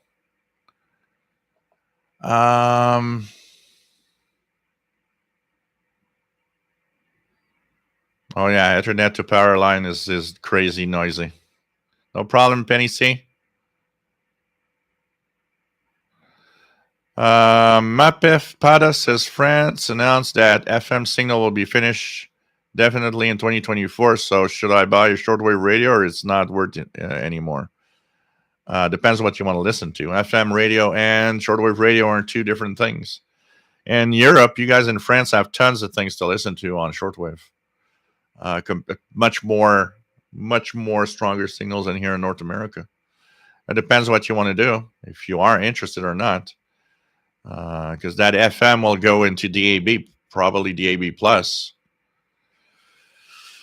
MDK2 says, when doing FT8 for DX, I routinely run 100 watts, but I cut back for North America. I even run 5 watts and call CQQRP just to see how well I get out there. Yeah, I've done that too. I've got to 5 watts out of curiosity to see where exactly am I reaching.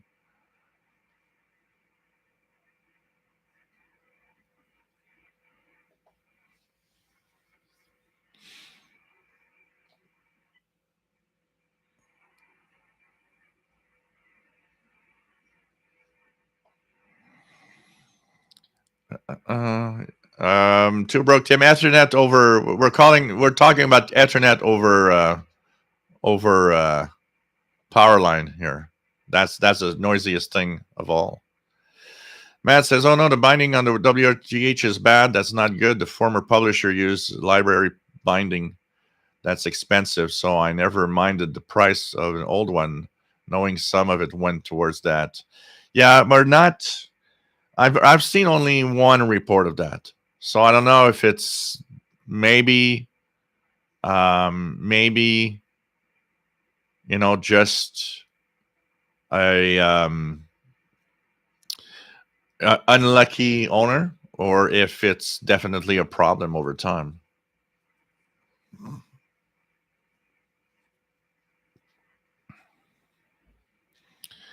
Hook 911. Oh, the deep SDR is definitely worse than the Malahite. That's for sure.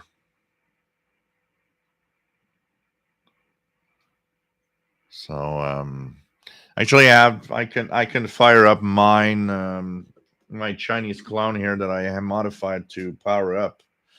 I don't think I've done any side-by-side compare.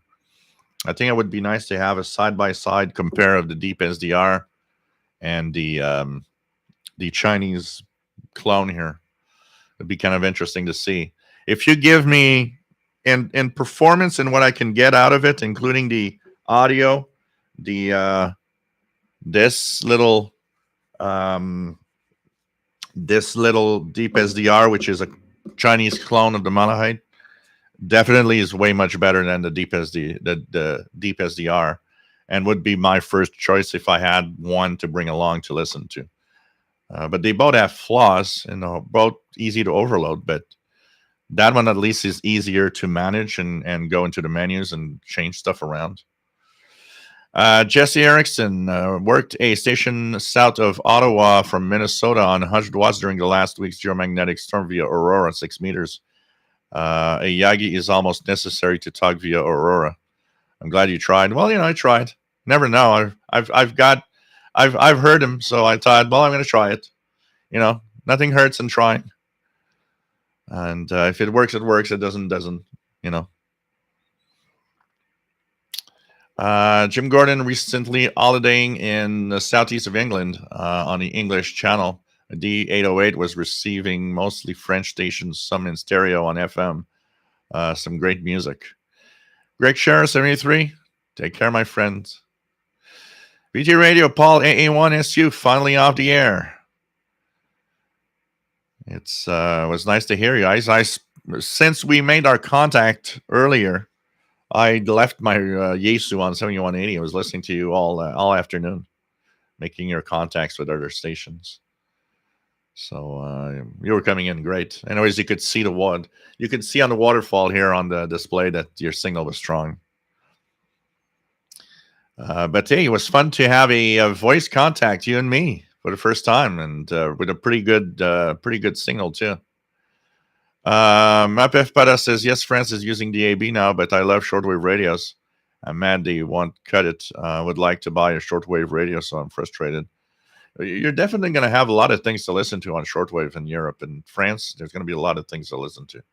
A lot more in North America, a lot more easier in North America, I would say. And does that move that many European countries are taking into moving to DAB and shutting down FM is kind of, it's one of the things that I don't know. John Endress, my radio is a Texan R9700DX, I think. I'm in over my head. My falling into a rabbit hole, but find this stuff very interesting. Let me use all my experience. So yeah, it's a lot of fun. It's a lot of fun. You got to play around with it. Thomas Kitts, nice to have you here. Tom and Susie up in North Michigan. And no problem. Nice to have you on board, my friends. Mark Cancelera, selectivity is bringing me to the Super Bowl here in the Midlands of England. Don't know if that's a good thing, but funny enough sometimes. Yeah, well, it could be entertaining sometimes. Matt, REE signing off. Sadness, I forgot that they do that on the weekend. Yeah.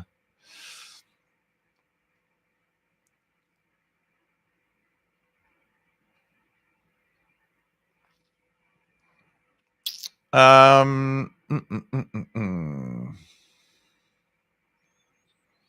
Steckler, is there a Raspberry Pi in your radio life? If not, why not? I've never. It's just it didn't never. The problem is mostly if you ask me why, comes. I see the kits, the Raspberry Pis, and all of those things, and I look at them and I'm like, oh, this is so cool, and there's so many things you can do with it. And so many things I could think of, but it all comes down to if I go into that direction, I need to take time from something else and dedicate it to that now. And because my caregiving duties are taking a lot of time, plus everything else that I do, the videos I have to do every day for my YouTube tech channel and even the radio channel, plus the live shows, plus equals. I've just not gone that way because, anyways, of the lack of time of just doing anything.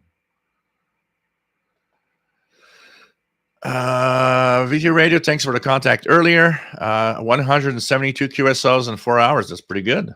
That's pretty good.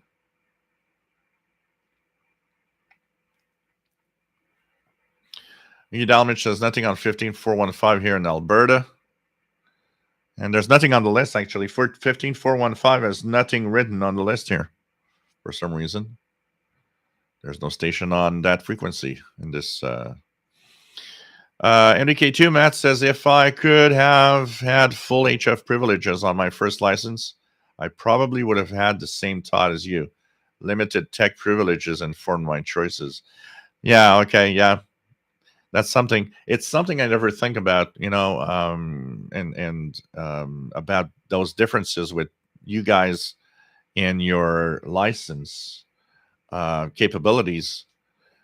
So sometimes it shows a few times when I chose a frequency, everybody's like, "Yeah, but I can't transmit there. I'm not allowed with my license." And I'm like, "Oh yeah, I forgot about that."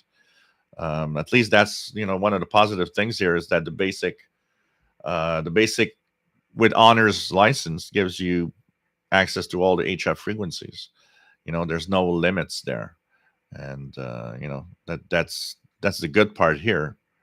I guess in some way it probably helps push some of you into going into a higher technical knowledge part of the ham radio hobby. One of the things I'm seriously thinking is maybe I would like to go and get my the top license and go and get that. Follow the guy that actually the same guy that gave me my virtual exam for ham radio he's the guy giving the class, virtual class for that license. And sometimes I think, you know what, maybe I'd like to go and fetch that higher license. It would be definitely more difficult for me to go and get it than the basic one, which was rather easy for me, especially the basic with honors to get the HF privileges. But yeah, I didn't think about that, but it's a very logical choice, depending on the license you have. If you have limited capabilities and have VHF, UHF mostly, yeah, then you want to have a rig that will also follow the privilege that you have for your ham radio license.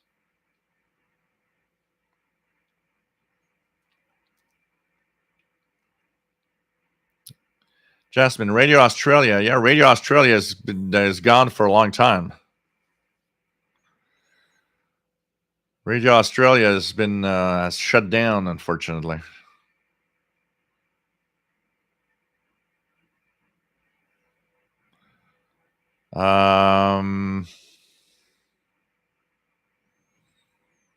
Okay, 1161. I like the way that it displays the waterfall in your radio.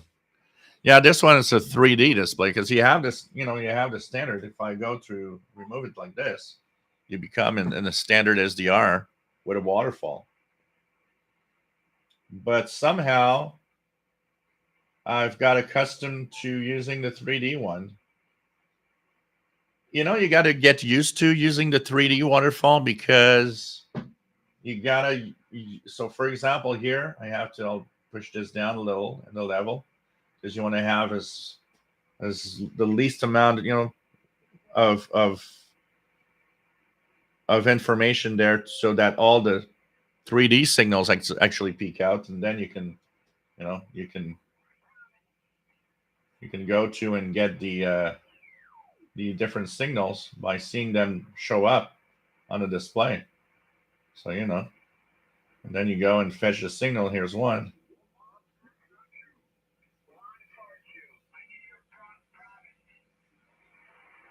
So here's a signal. I don't know. You get used to it, and at some point, but this is purely visual. Visual. Oh, a pirate playing old Radio Australia. That could be possible. Oh yeah. Yeah, I didn't think of that. That could be possible. That could, I'm surprised that a pirate is not done yet. One thing, go on the international broadcast bands on known frequencies of old shortwave broadcasts and pull out some audio from YouTube or whatever of that station and play it. Like, if I'd be a pirate, I would go to, I'd go to 9580 kilohertz at in the morning, and I'd play Radio Australia for an hour. I don't know. I think that'd be the fun thing. Oh, maybe a pirate. Yeah, who knows? Weak signal. John Beckham has a weak signal on 15 because there's nothing on the schedules. I'm gonna check? Is HF Underground said something? Let's check HF Underground. Just out of curiosity, did anybody report anything there? North American Shortwave Pirate.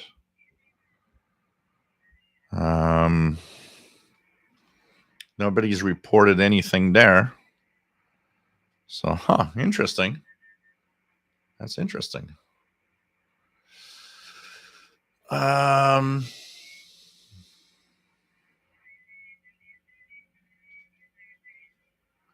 Yeah, China Radio via Cuba 9580. They're using that frequency. Yep, Radio Australia 9580. Hey, that there's a few frequencies that we all. For me, another one like BBC 5975. I'll always remember 5975 BBC frequency in North America in the evening. I'll always remember 5960 Radio Canada International. That's 5961. There are 9745 for me is HTJB. It's in my head is 9745. There's so many of these frequencies that remind you of something. So many.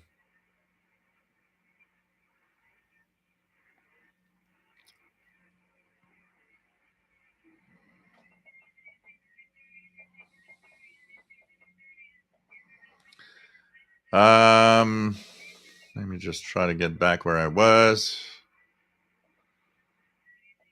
Okay. Alexander, yeah, Brazilian satellite hackers on the UHF range. I don't really hear much of that here. We hear very weak signals, but nothing much. IJ Dakota used to hear Australia 9580 in the morning, 19,000. I remember when they used that frequency. 21740, first frequency ever that I heard Radio Australia. One summer on my DX100. Boy, I was jumping up and down. Pretty crazy.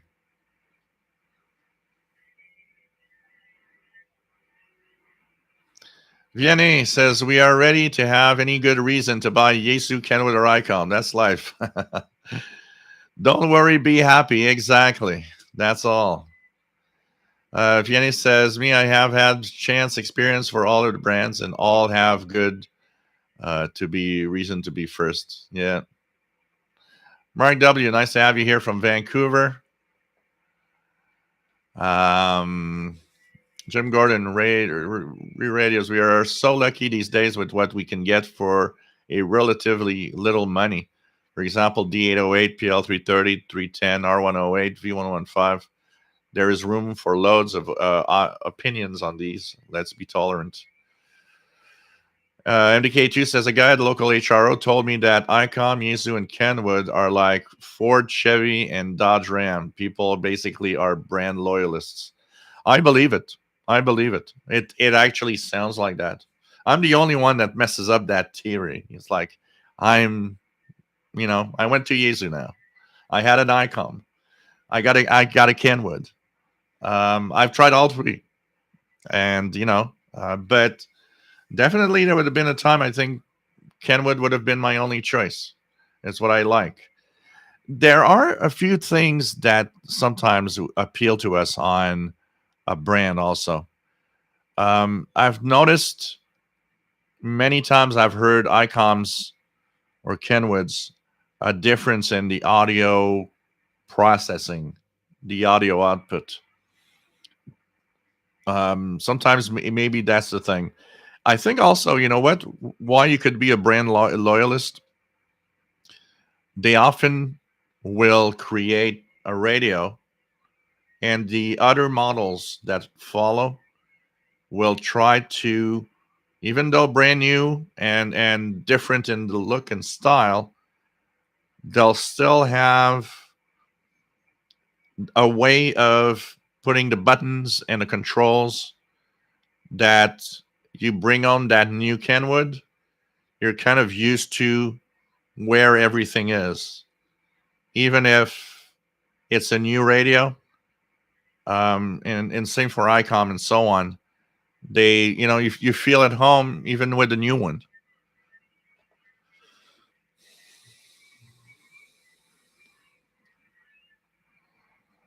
Dennis says, Gilles, you're good. If someone has pleasure with any kind of radio, that's good and that's fine. Yeah, definitely. Paul Steckler, I used to play loud rock bands. That means the narrow filters on my radios are redundant. John Beckham, shortwave reception is much better in Europe and South Africa versus North America. Yeah, there's a lot more stations actually targeting those areas. Europe has a fair amount of stations still targeting them compared to us in North America, where there are a lot of stations have abandoned pretty much, North America and their target areas. Jasmine says, someday I'll be brave enough so she won't be the only one. Danny Shortwave, I have the Xiegu G90. Max power is 20 watts. I do FT8 on 20 mostly, sometimes 10. One time I had a contact to Japan for my Q2H on 7 watts. Yeah. When conditions are good. And 10 meters, 10 meters is great for low power. You don't need a lot of power to go around the world on 10.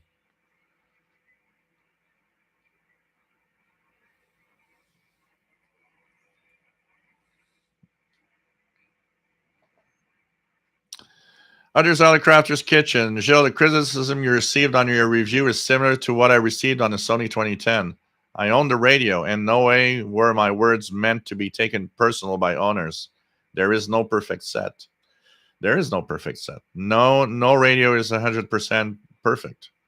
Yaesu FTDX10 is a great radio, but in no way it is a perfect radio either. People take it personal if you actually tell someone, if someone comes across a review of me talking about, there are things that also some mix up. One of the guys says, well, that 3 kilohertz off that you mentioned, I don't have that. Your radio is flawed. You have return it. Look, if you are not capable of noticing it, no wonder you like the radio, because you do not notice that problem. That means you don't have maybe the technical knowledge to notice it, and you know what? But it's there on yours too. And instead of telling me that don't know what I'm talking about, maybe you should learn a thing or two and learn a little more about how to notice that it is off. And it returns back to, what, you're happy with your radio, just be happy. I know a lot of people are happy with that radio here. And I mean, it is a very sexy looking radio. I'm sure a lot of people bought it because it's like, wow, this is such a cool radio. I totally agree. That thing is sexy as hell. But it has flaws, and it has, for me, big flaws for the price that it's sold. It should not have been sold that way. I got another guy saying, well, if it's not a Texan radio, hey, wake up, man. This is a Texan radio. Whatever branded you got, the Grundig version, the Ethon version, or the Texan version, is the same piece of crap. But if you're happy with it, that's all. And that's all that counts. And, it's fun to play with. If it wasn't for the mistake of ham radio outlet, I would not have purchased that radio for that price. Definitely. It's not worth it, that price. But, look, I got it, and might as well, review it and talk about it. But I think this was probably the radio that I got the most rant from everybody watching. But there are things sometimes like, like that 3 kilohertz and so on. It's like, well, it's your personal opinion. No, look, a personal opinion is not 3 kilohertz off. That's not a personal opinion. It's a fact. a real verifiable fact if you know how to do it. And all the other little details that I took out of it on what I don't like. And you know, that those are not personal opinions, those are facts. Personal opinion is what I said after what I think. You know, if I say, well, because of these flaws I think it's not worth buying, that becomes a personal opinion based on what I've observed. So I've observed things that are facts. Then I have my personal opinion of should you buy it or not. No, you should not buy this, you should buy something else. But you know, it is definitely sexy, and I know some people, you know, a lot of people probably like it, and that's all right. You know what, you're happy with it, okay, that's all. Be happy, but don't come back to me and tell me I'm, you know, a load of crap. You know, I don't know if it's almost as if I've attacked personally a person. You know, I've attacked them personally, and they got offended. You know, hey, you're all trash. It's not what I did. I talk about a radio. If you're not happy with what I said, look, go and watch, you know, some other guy's videos that loves it, and you know, that's all. You know, like I said, if you like to have a sugar coated review, this channel is not the place for that. I'm not sugarcoating any radio. And you know, when somebody tells me something like "you're biased," I'm biased. How can I be biased? I don't have anybody that's, you know, giving me radios. I how can I be biased? I mean, if Texan comes out with, you know, the Texan PL 4567 that is supposed to be a top end thing and it's a piece of junk, don't worry. I will trash Texan for a piece of junk. I'm already trashing Texan for this one, so I'm not biased. I'm just gonna tell you what I think, and that if you're not happy, maybe you're not ready for it. Well, go watch some other reviewer that doesn't know what he's talking about and saying, "Oh, this is such a beautiful and great radio. Buy it." Go see that guy. You'll always be happy. Here, yeah, I'm gonna tell you as it is. And that's because if you buy a radio, I want you to buy a radio based on the truth of what they are, not based on a sugarcoating of a bad radio. Blogger Dice says, I had 6 meetings last Sunday, but I really enjoyed as much of CIDX official shortwave Zoom that I could. So cool. It was a lot of fun. Honestly, it was really a lot of fun last time. A Chastang says, no Raspberry Pi, but did have a raspberry cheesecake. Matt says, Adventist World Radio with a music program is very strong into Denver from Guam on 15440. Jasmine, if one is getting a Malahite, make sure that you get one with the version 1.10D firmware. The first one I had was version 1.10A, and it was okay, but I sent it back and got 1.10D, and it's better. So cool. Keegan got a peanut butter and jelly sandwich with raspberry jelly sometimes. So there it goes. Matt says, in America, it is possible to jump straight to general or extra at the start, but it involves taking all the tests and passing them in one sitting. Some folks do it, though. So, yeah, you know, if you're ready to do it, you know, but usually people want to have, you know, do it by steps. Jasmine, I read an article about the moves away from medium wave and FM, and it comes down to money. They can sell off that spectrum for new services. Yeah, I don't know if what's gonna happen with, you know, the FM band. Technically, it could technically be sold for something else, but I don't know.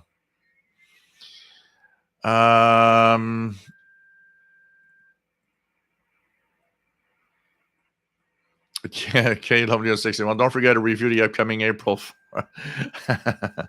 401 2023. All frequencies, all mode transceiver, perfect for today. KSA Forever. Thanks for your advice about the XH Data D808. I'm now in Qatar and I can listen to radio stations in America. Cool.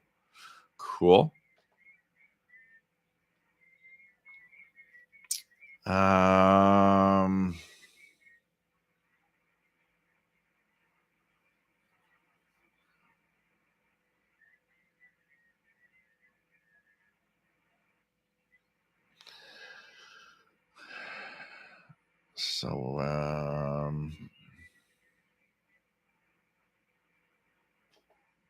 what else do we have here?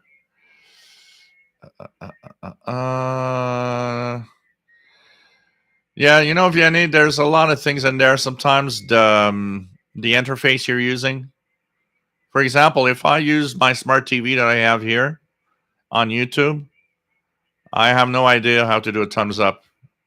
It's so, and there's a lot of people listening on devices, and you know, there's what I hate about these devices. You know, they give you the capability of a smart TV with a remote that looks like this. Yeah, start searching for stuff with this. You end up going nuts. So it happens, and there are some people that just don't bother taking the time to do it, and that's all. You know, it's okay. It's okay. Some people forget. You know.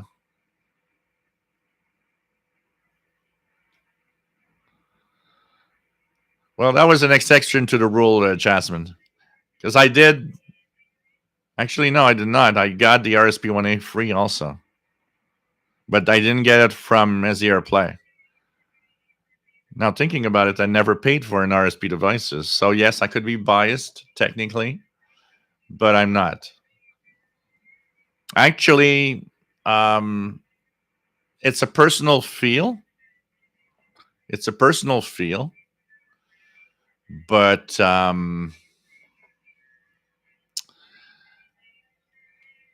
don't know. I have the impression that maybe I won't be getting any SDR Play free devices in the future, and I don't know. I for some reason I feel like maybe they're not. You know, I don't want to. When I got something, you know, when I reviewed it, I did say I got it. It's very important to mention in a review of something that you've got. You know, they gave you it as a gift. That's the first thing you mention, because then the people know that they'll have to take the review. You know, do you think the review's fair because you know you got it free? That's for sure.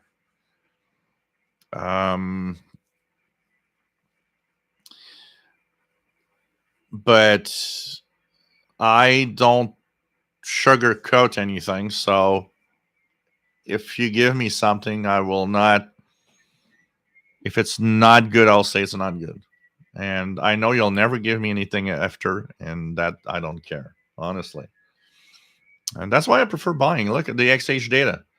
I could have had it free if I wanted. I could have asked and said, "Hey, I'm a YouTuber, and I got it." You know, I would have got it free.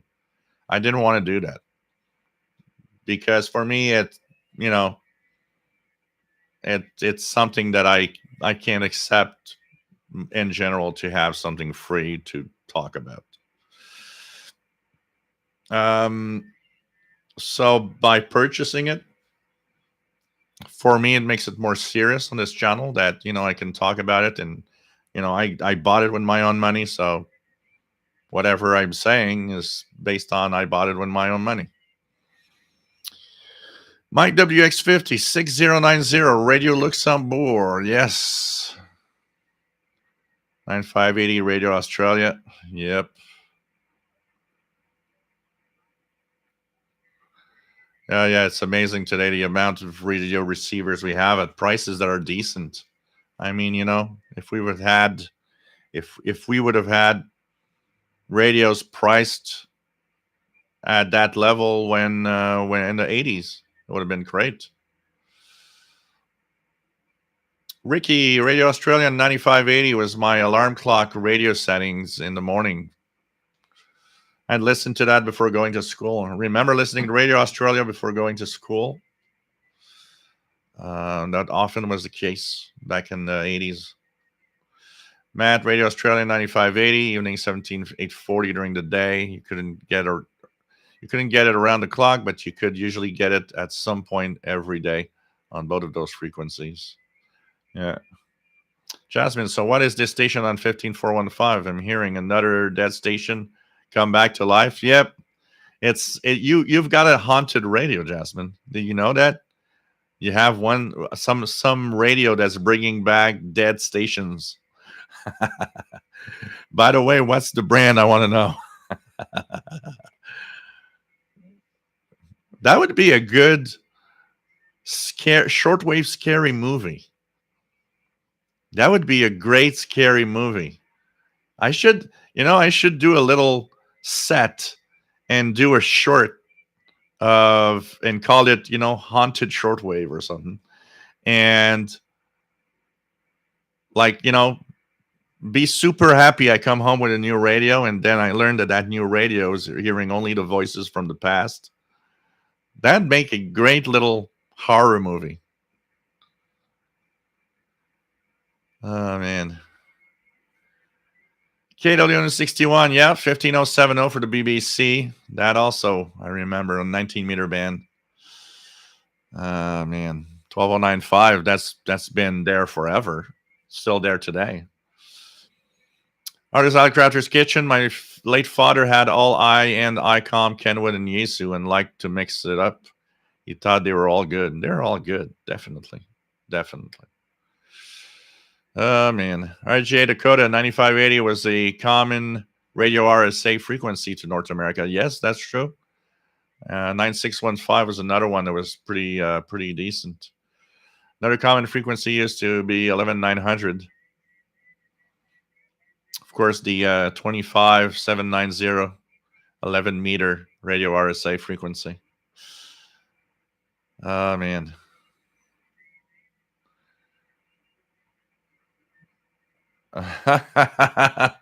Jasmine played an April's Fool joke on us now. That's nice. Now we know why. Michel Colette, FT891, size, quality, and price is the optimum. Diego, I have the FT, the extender for my bass, and FT70 for handheld, and I'm going to look into getting the icon for mobile. Vasti, V2ZZI from W1ANC. Nice to have you here, Joe, from New Hampshire. Autism radios, and more. Nice to have you here from Massachusetts.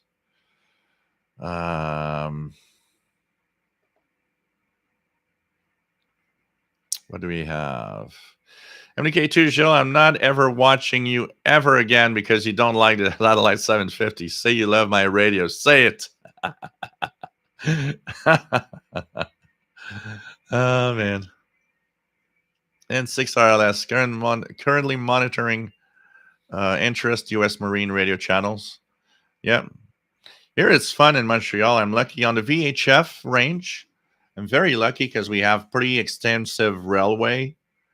We have the St. Lawrence River with its maritime channel and the Port of Montreal. And we have, we have a lot of stuff. We have the big airport. We have tons of things. Because somebody that likes to listen to trains, planes, no automobiles, but you want to listen to boats. It'll be more like trains, planes, and boats. Here, there's all sorts of things to listen to. It's really cool.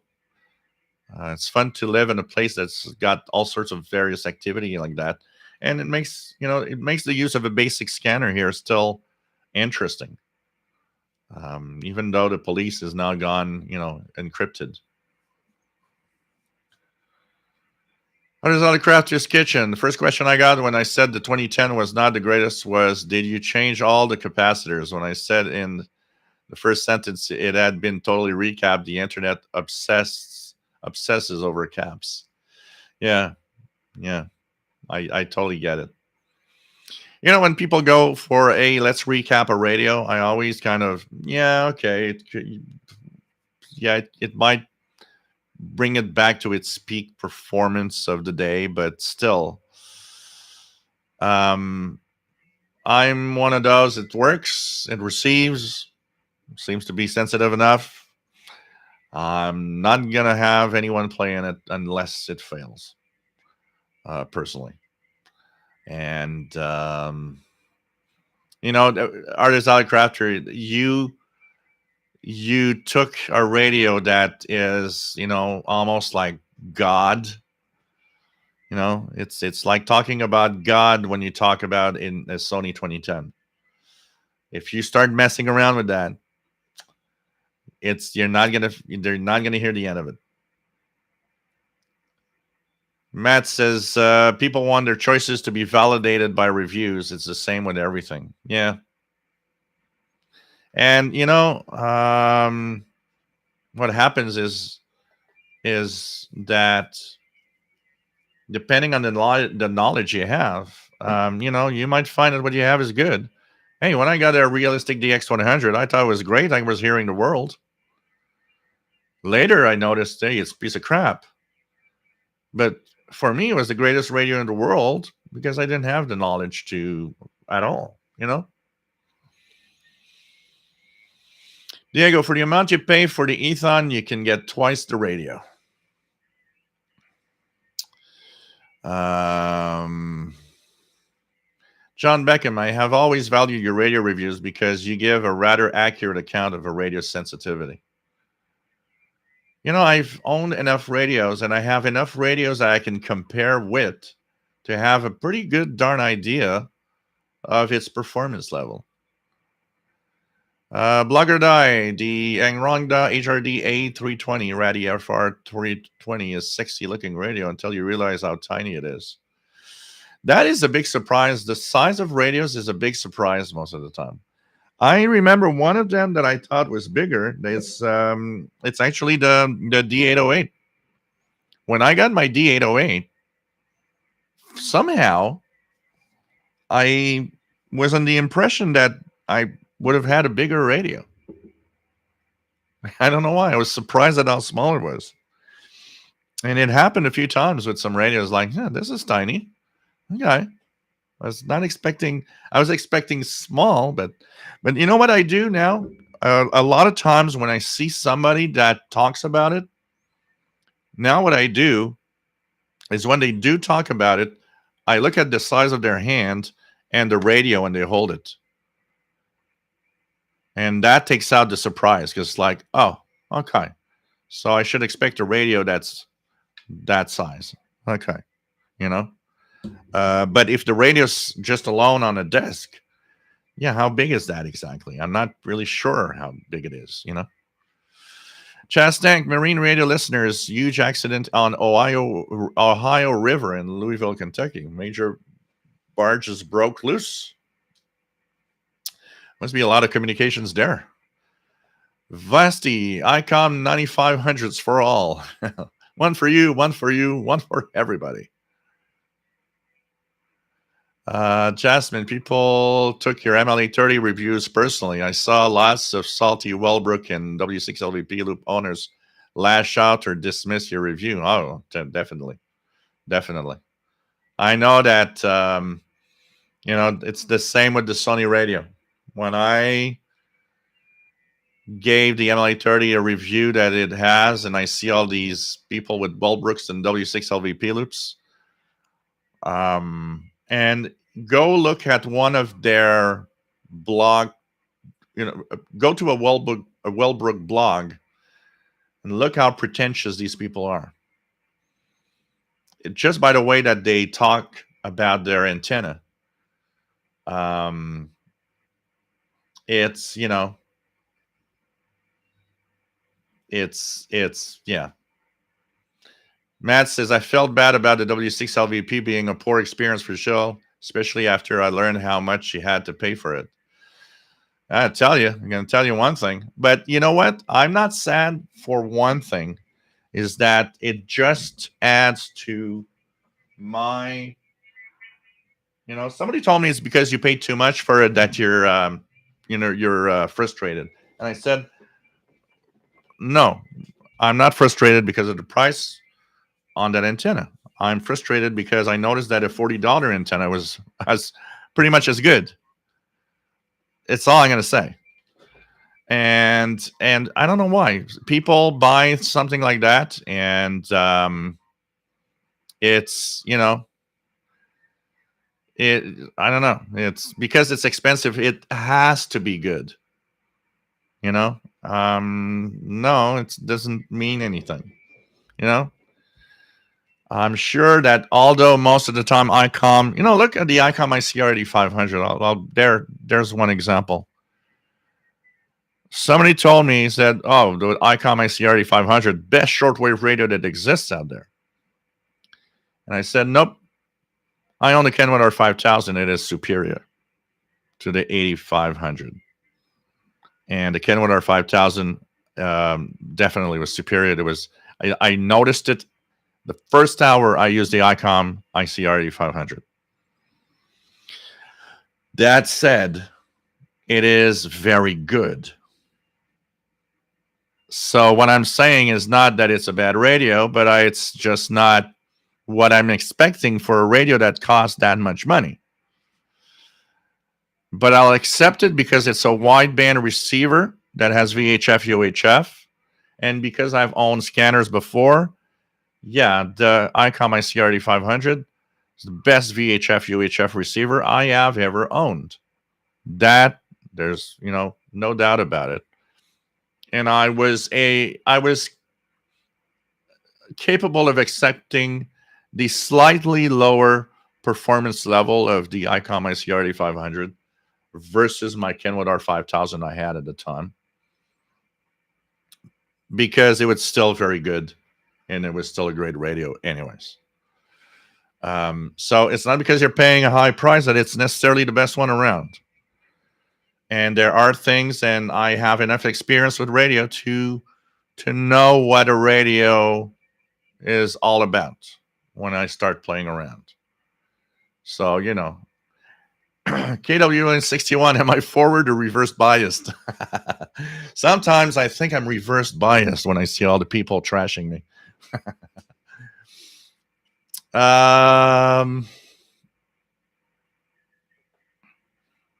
I mean, it's you'll always hurt someone when you do a review of a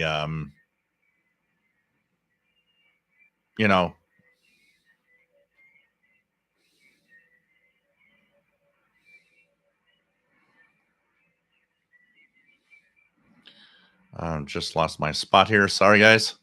So, it's. Let me just try to get. Yeah. Okay. Here we go. So you'll always have somebody you'll hurt anyways when you do a review if you trash something and so on. And yep, like we said, no radio is perfect. Every radio has a flaw somewhere. It doesn't mean we don't have a perfect radio. MBK2 says it's a lot easier to take the FCC licensing tests in different sessions, but some folks put it in the effort to learn, and more power to them, literally. Yeah, of course.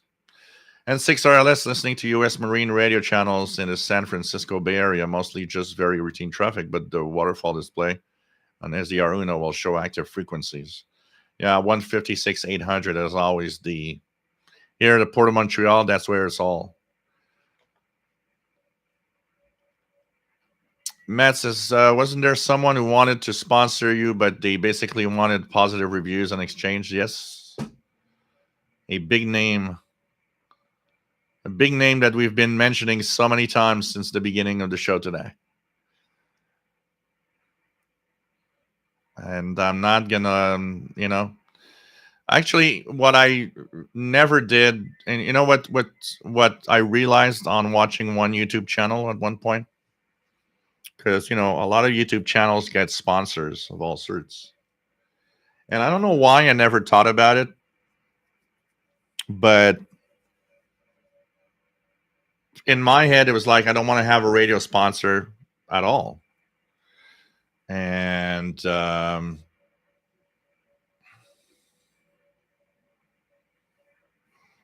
and but what I never thought of and realized after a while, I thought, but yeah, I could still have sponsors as long as they're not radio related. You know, if a company that sells chocolate tells me, "Hey, I'd like you to sponsor my chocolate deal," well, you know, that doesn't bias me in radios. Yeah, you know, today's live show is brought to you by Hershey's Kisses. You know, something like that. Yeah, that would work. You know, I'd give you guys, you know, you wanted to buy chocolate suddenly, but at least that doesn't bias you. You know, having ads that have nothing to do with your what you're doing. An example of that is a guy that I watch a lot. I love Professor of Rock on YouTube. He's got so many cool videos and stories of rock bands and artists and so on. And he's got a sponsor, which is, you know, the glasses, the Zenny eyewear stuff. I mean, it has nothing to do with the music. It's just a cool thing that, you know, we wear. If you wear glasses, yeah, maybe you're interested in knowing more about them, you know. And that's something I never thought of for some reason. You know, when we say sometimes we're narrow-minded at what we see until we unsee it, and you're like, oh, look at that, there is all of that. You know, I could have, and I could still, you know, try to do something, and hey, this is sponsored by, you know, whatever company, but something that has nothing to do with radio, so I can't be biased. You know, if I have a sponsor for chocolate, well, it's not going to bias me for radios. So I don't know, that was something I for some reason never thought of.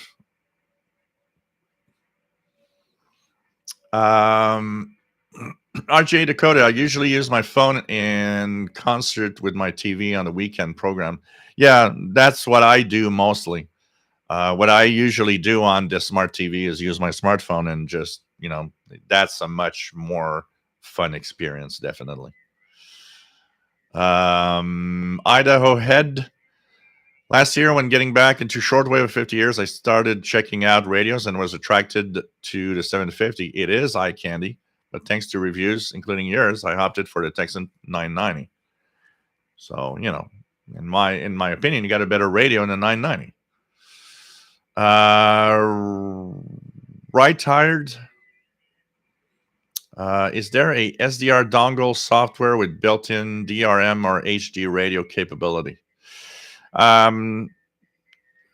The software itself, no, because on the HD radio side, there's licensing issue.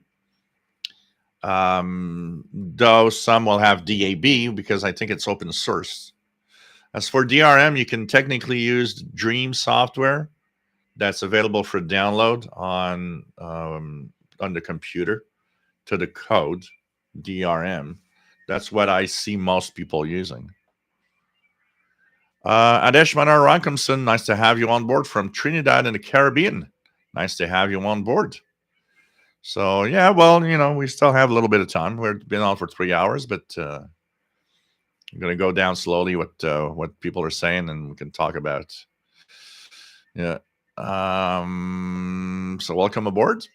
Mickey Dalmage, who can forget 7345 Radio Prague, Czechoslovakia? Yes.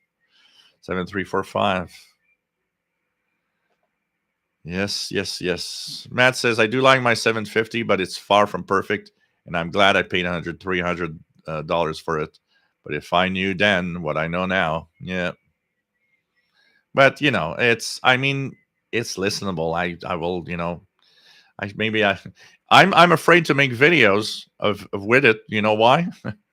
Because every time I make a video, somebody's like, yeah, look at the liar. He likes this radio. He's using it, making videos with it. It's like, so it's like, yeah, I'm not going to make videos with it because, you know, people take it like, well, you know, he was lying on the review. He loves it.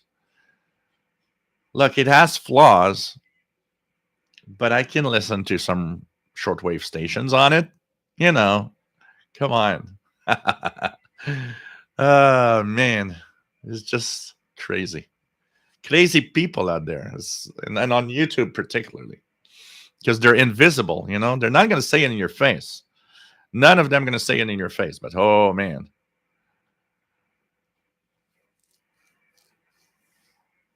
Boomer's Life. Yeah, well, that movie with the receiving is Boomer's Life, but mine would be different. Mine would not be receiving. Is that father or somebody that's gone, that's passed. Mine would be a radio that every time you turn it on, you're listening to old shortwave stations. You listen to HTJB suddenly, and Radio Australia, and so on. And put some kind of use some shortwave sound to make an eerie background that kind of scares you. That'd be great. Nothing like Stanag to scare someone in the dark. I like that phrase. Nothing like Stanag to scare someone in the dark. RJDA Dakota used to love listening to Radio Australia in the morning, especially during the summer here. Yep. I'd listen in the summer. I'd listen in the evening. One of my, my summer evening,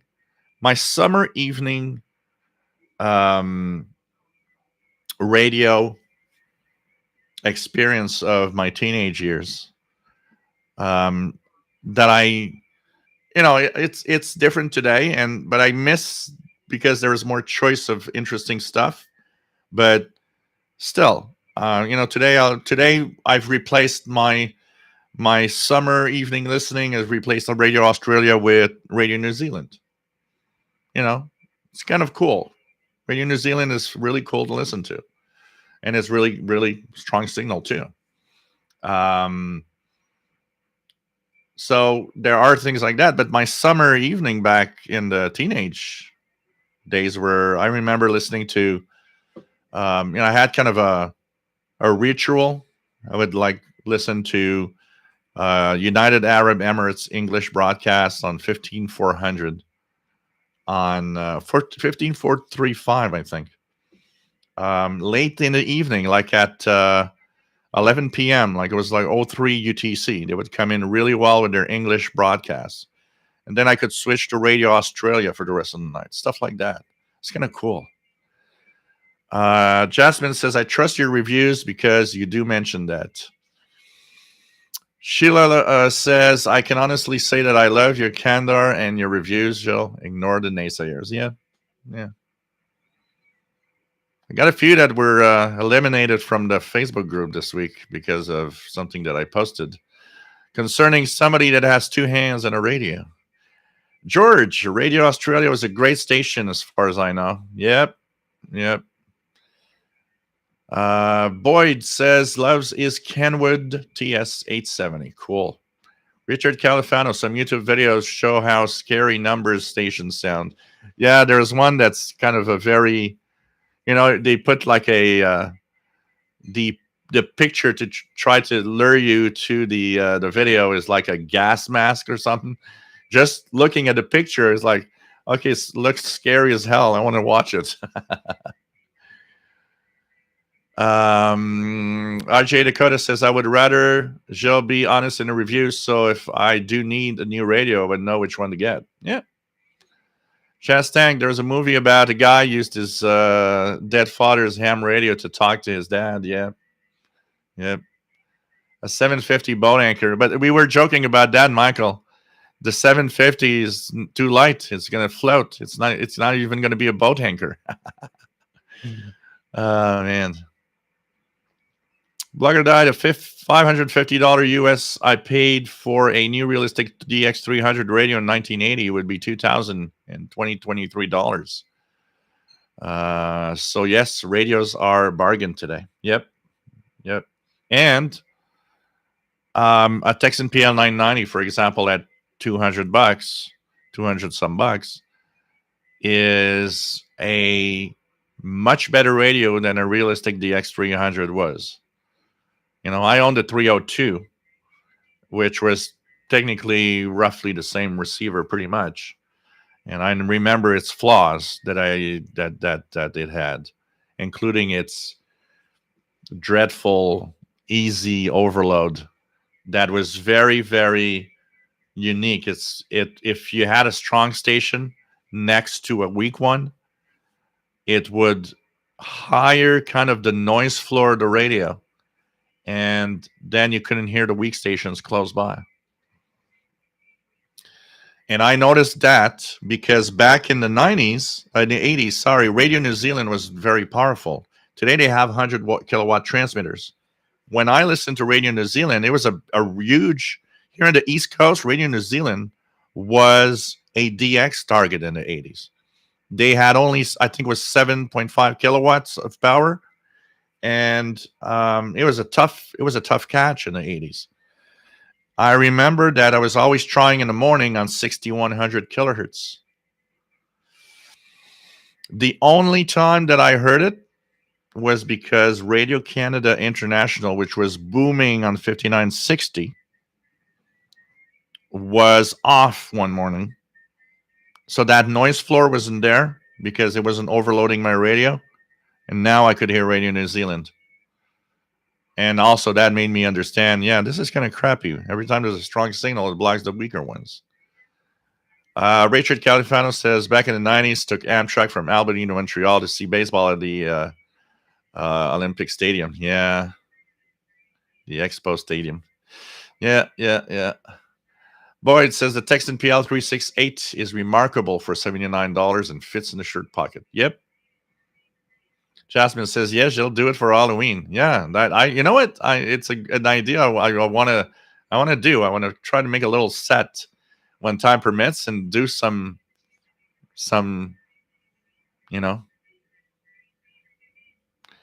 George, by the way, I've been trying to decode the weather facts using FLDG, but unfortunately the signal is very weak.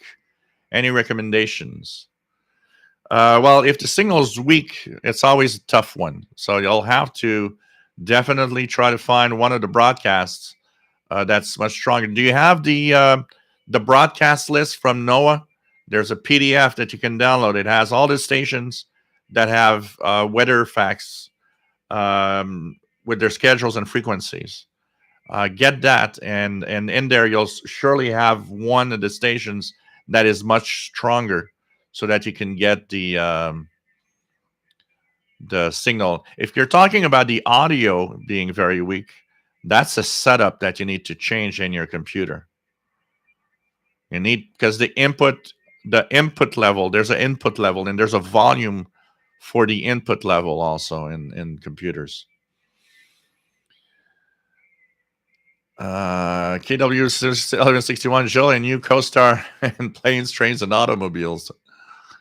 Master Players Radio and Television. It would be great to make a horror flick with Joel as the shortwave killer, and international broadcasts on the radio will be debate.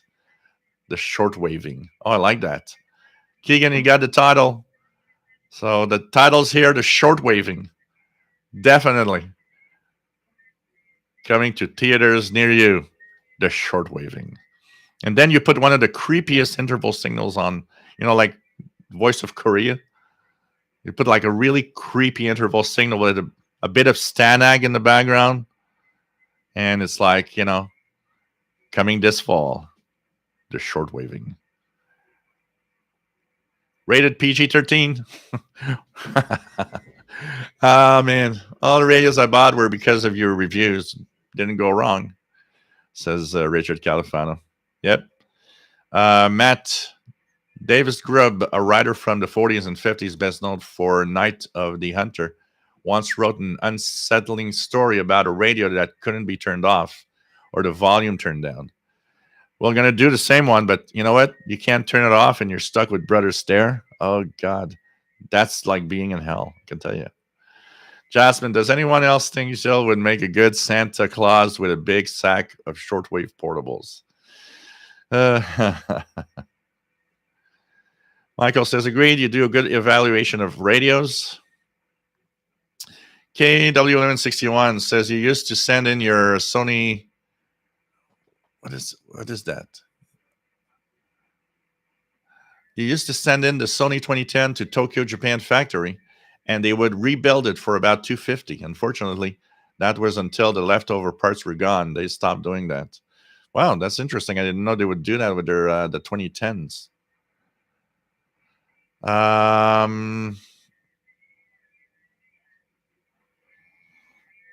Odd Jukes, just wondering, what are the benefits of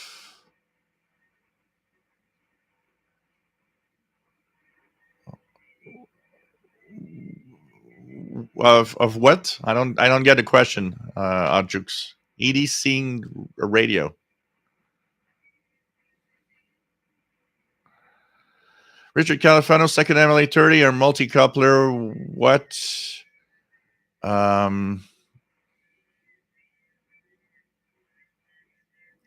What way should I go? If it's the fact that you want to have, so here's the thing. If it's because you want to use multiple radios, if you want to use, multiple radios with at the same time, then a multi-coupler or an antenna, like any antenna device that can share an antenna with other radios, would be a better choice. But a second MLA 30 gives you an interesting opportunity. Is that, first of all, you can set it in a different position, and you can even set it in a way that if you like listening in the front yard, in the backyard, well, put an MLA 30 in the front yard and an MLA 30 in the backyard. You just hook up to whatever antenna depending on where you go. It depends what you want to do. If it's a setup, if it's a static setup where you're at the same spot all the time, then a multi-coupler, and you can put many radios on the same antenna, like I do. It all depends how you're gonna want to share that. Danny, Shortwave Radio DX, they worship that Wellbrook like a cross. I've seen several people own a Wellbrook, and now it is not working anymore. All three of my MLE 30s are still going strong, all mounted outdoors. And, I've seen so many of these people really poo-poo the MLE 30 like it's a piece of trash. It's not something that a serious radio listener should consider. And it's like, yeah, well, you don't know what you're missing, Keegan says, I have a W6 LVP indoors, because the idea is the antennas are great. It's not that they're not good. Once again, I hurt feelings because I say that the MLE 30 is, really close in performance. And it's like, no, it's impossible that a $40 antenna made in China, try it, and you come back and tell me after. I've so like earlier I was saying, I'm not sad that I had to pay such a high price for a W6 LVP, because it just makes me validate my review, and it helps me when when somebody tells me that, my review of the MLE 30 can be right. Well, I'm sorry, I got an expensive one that I compare it with. So yes, I can honestly say that I'm not wrong in what I say on the MLE 30. It's so I'm happy for that, because they're good antennas. They're just very expensive, and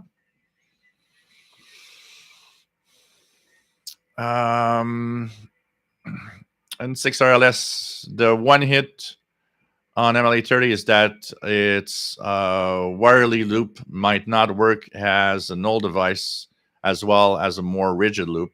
Some MLA owners mod to a rigid loop, not yet for me, where it's great as is. Yeah. And that's the fun of the MLA 30 also. You can experiment with that thing. You buy two of them, you install one, you take the other one and you design a different loop, a bigger loop, rigid loop, and you see how, you compare it. You see how It might be better, maybe not, and it's inexpensive to actually play with it too, which is kind of cool. You won't do that on a Wellbrook. You're not gonna you spend so much money on it. You're not gonna change anything on that. Greg says when you recap a vintage shortwave receiver, it costs a lot more money. A lot of money. You could buy a new shortwave receiver like the Texan H501. Definitely. In some cases, new radio costs less than recapping an old radio. Stay safe, David P. Miller. Artist Ali Crafter says, Joel, it's funny you mentioned I took on God with the 2010. As I had written, it was not the Jesus radio. Yeah. Jasmine, one reason I love HF Underground was that they were open-minded about the MLE30, didn't dismiss it for me, and that made me feel welcome. Definitely. It's that's important, Chastang says, I hate to tell you, Jill, I already buy chocolate. Lots of it. Mike WDX50 says, I watched Professor of Rock 2. Really interesting interviews and info on pop rock performers in the past. Yep. George, it was a bit strange to me that I'm able to receive and decode the shortwave radiogram, but not the weather facts. But it's a different thing, the way the radiogram works with a different mode, and also it comes from a shortwave station, which is much more powerful in AM mode. Now you have to be in single sideband for the weather facts and all of that. You got to be careful to detune. If you want to have the best decode on FLDG, you have to really detune 1.9 kilohertz. That tone that you hear, you have to be about 1.9 kilohertz. That will give you the best picture. If you're off, 1.5 rather than 1.9, it actually affects the quality of the picture itself. Chastank, you could get a pizza sponsor. When I was younger, I swallowed a lot of aggressive along with a lot of pizza. Michael, the 750 might look like candy, but the Texan radios probably taste like candy. Yeah. King and the Xer. If Fraser had a radio brand sponsor, it would be Sea Crane.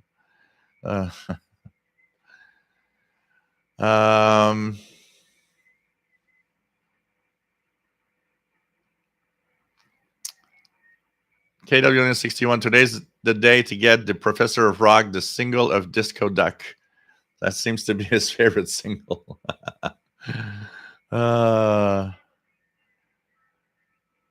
Right, Tyrese said you should review a pencil and razor blade Flock Soul radio as a joke and see the haters react. Oh, man. The Twilight Ham Zone. I like that, Diego. The Twilight Ham Zone. BT Radio. Welcome back. Blogger Die, I miss Radio Golf from Papua New Guinea in the morning. They're FM only now. Michael says their old radio shows are probably floating out there in outer space somewhere. Yep. I asked Rich McVicker that hosted the DX Party Line if there would have been anywhere some archive of the shows, and the reason why there's none is that he was telling me that because they were pretty much strapped on cash a lot, they would reuse the same tape every week. So every show was erased because they would use the same tape over and over again to record the show for the week after.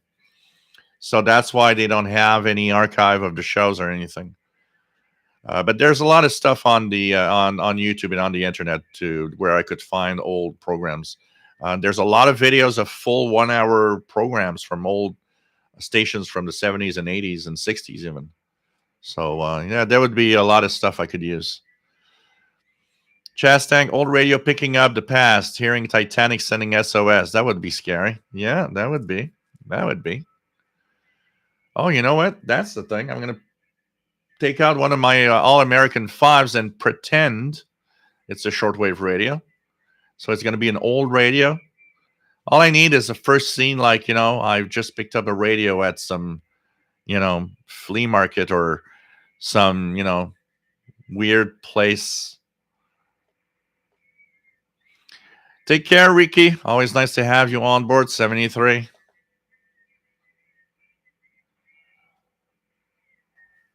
Edison Lima, nice to have you on board from Brazil. Edison Lima, nice to have you here. Jasmine, Stanag, RTTY, or Brother Stare. Richard Califano was cool. So cool having my letter read on Radio Australia on Sunday morning. I recorded it but can't locate the tape. Still remember when I got that letter from my first time, got a letter from Radio Moscow with all the dates and times that they would read my letter on the air. Oh, man, that was so cool. I still remember, sitting down next to the radio, listening to Radio Moscow mailbag to hear my letter being read and my question answered. John Beckham says, I always know that I'm going to learn something new or be entertained when you say, welcome to Shortwave Channel, everybody.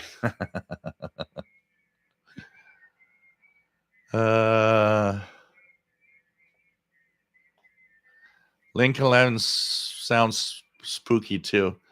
There's a lot of stuff that sounds spooky on. I remember in my teenage years, a few times when I was like alone in the afternoon on a winter afternoon when it's very kind of gloomy outside, maybe snowing, and there would be these, shortwave sounds.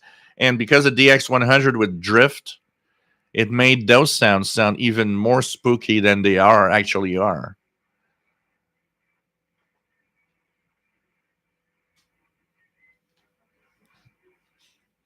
KW1161, I couldn't get Radio New Zealand and the Indian Ocean back in 1983. David's Radio Room, nice to have you on board from Central Georgia. Yeah, with the batteries, Michael, that's true. With the batteries. Matt says, back when JT65, or is it JT9, was the big digital amount, JT65. Boy, that one sounds weird, especially when dozens of people were using it at once. It's almost never used since FT8 became popular. Yeah, JT65, I remember that. That was the mode that was very popular. Yeah, that's even FT8, when there's a lot of stations together, it kind of sounds creepy. There's a little creepiness to it. RJ Dakota, when I first got Radio New Zealand, it wasn't that powerful. It was less than 10 kilowatts. Now that there are fewer stations, it's easier to get, but it is now a super power station. Yeah. When they upgraded to 100 kilowatts,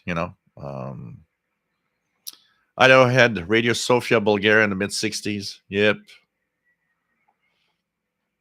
They're shortwaving, coming to a theater near you. I like that. Jasmine, from what I researched, I'm just going to try to find where I was. Hate it when it does that.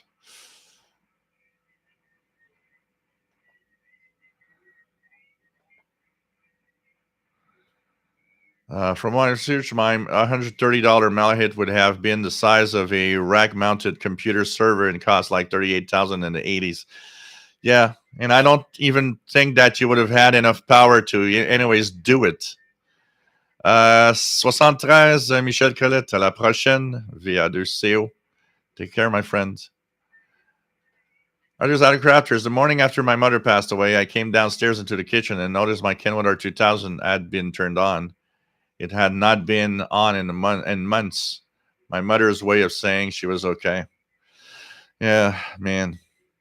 The creepiest thing I had with my when my mom passed away at so she passed away at 3 a.m, and then 24 hours later, exactly, I was sleeping, and exactly at 3 a.m. the phone rang, and there was nobody at the other end. It creeped me out like crazy. I went back to bed and started thinking, what the hell is that? It's 3 a.m., 24 hours later. Nobody at the other end. What the hell is that? That creeped me out that night. It was like, wow.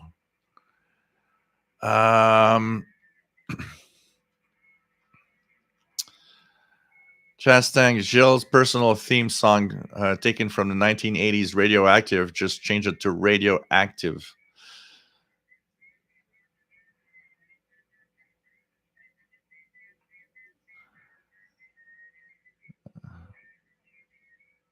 Yeah, Frequency, the one, yep.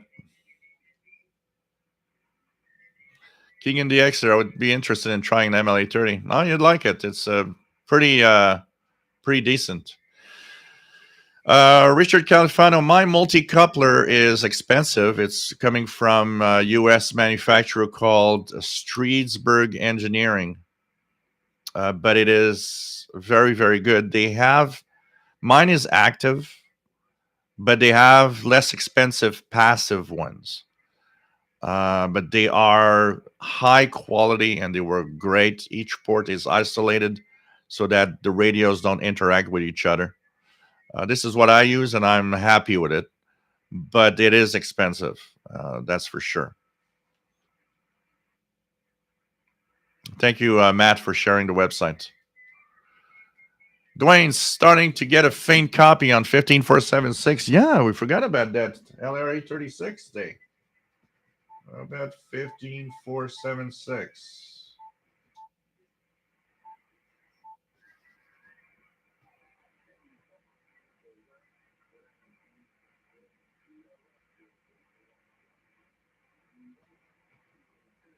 It's actually pretty good here. Look at that.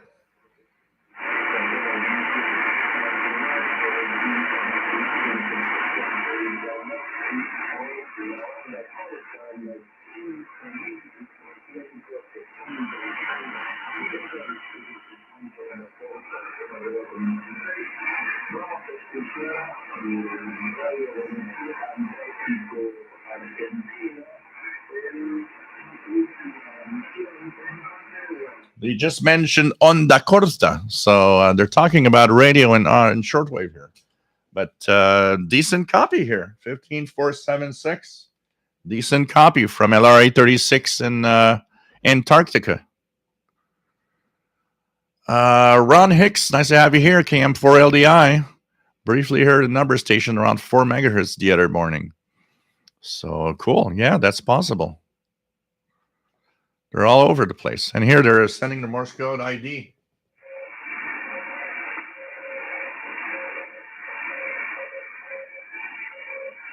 That's LRA 36 in Antarctica. 15476 upper sideband.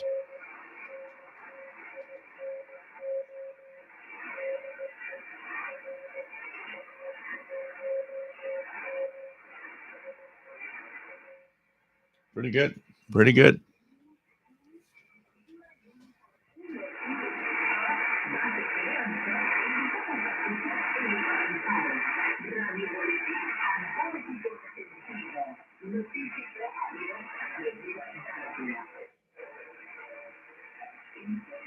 They just ID'd their station. 15476. Danny Shortwave says, yes, I modded 2 MLA30 loops, and I have one has the stock setup to take with me on my travels. Kevin, nice to have you on board. Says, just realized I forgot to check in. Under tornado warning here. Crazy. Wow. Stay safe. Take care, my friend. Right I Red says, my MLA30 is good, but need to keep any plain LEDs short from the terminal box to the receiver itself, or it negates the advantage of the loop, as the RF noise will bleed back through the LEDs. George says, I was trying detuning 1.5. I will try 1.9 these weeks. Yeah, it'll be better. It'll be better at 1.9 off. I don't know what you're using as a receiver. Also, very important, the bandwidth. If you have multiple bandwidths, it has to be 3 kilohertz or more. Because if you choose too narrow of a bandwidth, you're clipping out part of the audio. So that could also be a problem in you decoding the the weather facts.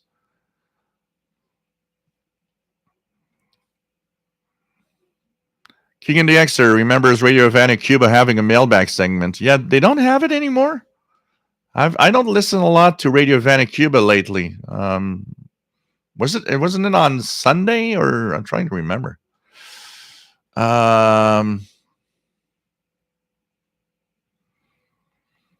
Greg, just use whatever you have and make videos and just post them and have fun. That's the most important thing.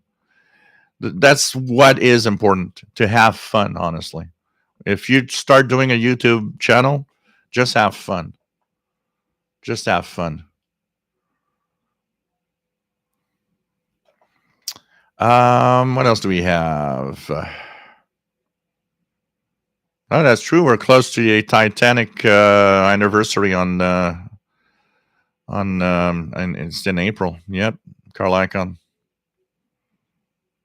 JD Dakota, I may yet put up one of those MLE30s, but I wouldn't know where I would be able to install it without being too awful conspicuous.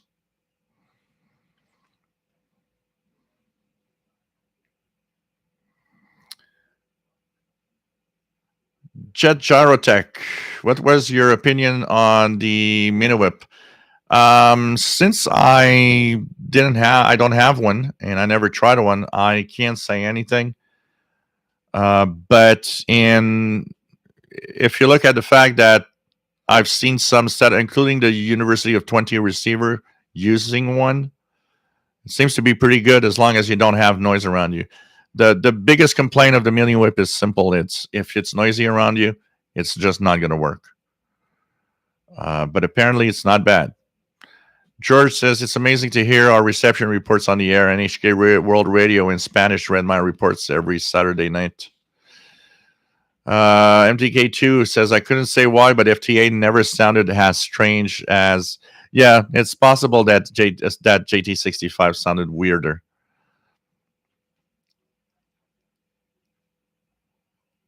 That also helps. When you hear some weird, spooky thing and you don't know what it is, it helps.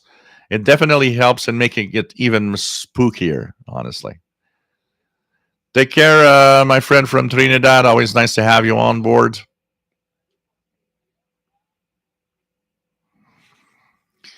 Ron Hicks, a good opening scene for your movie would be going into a vintage TV repair shop. Yeah, that's what I was thinking.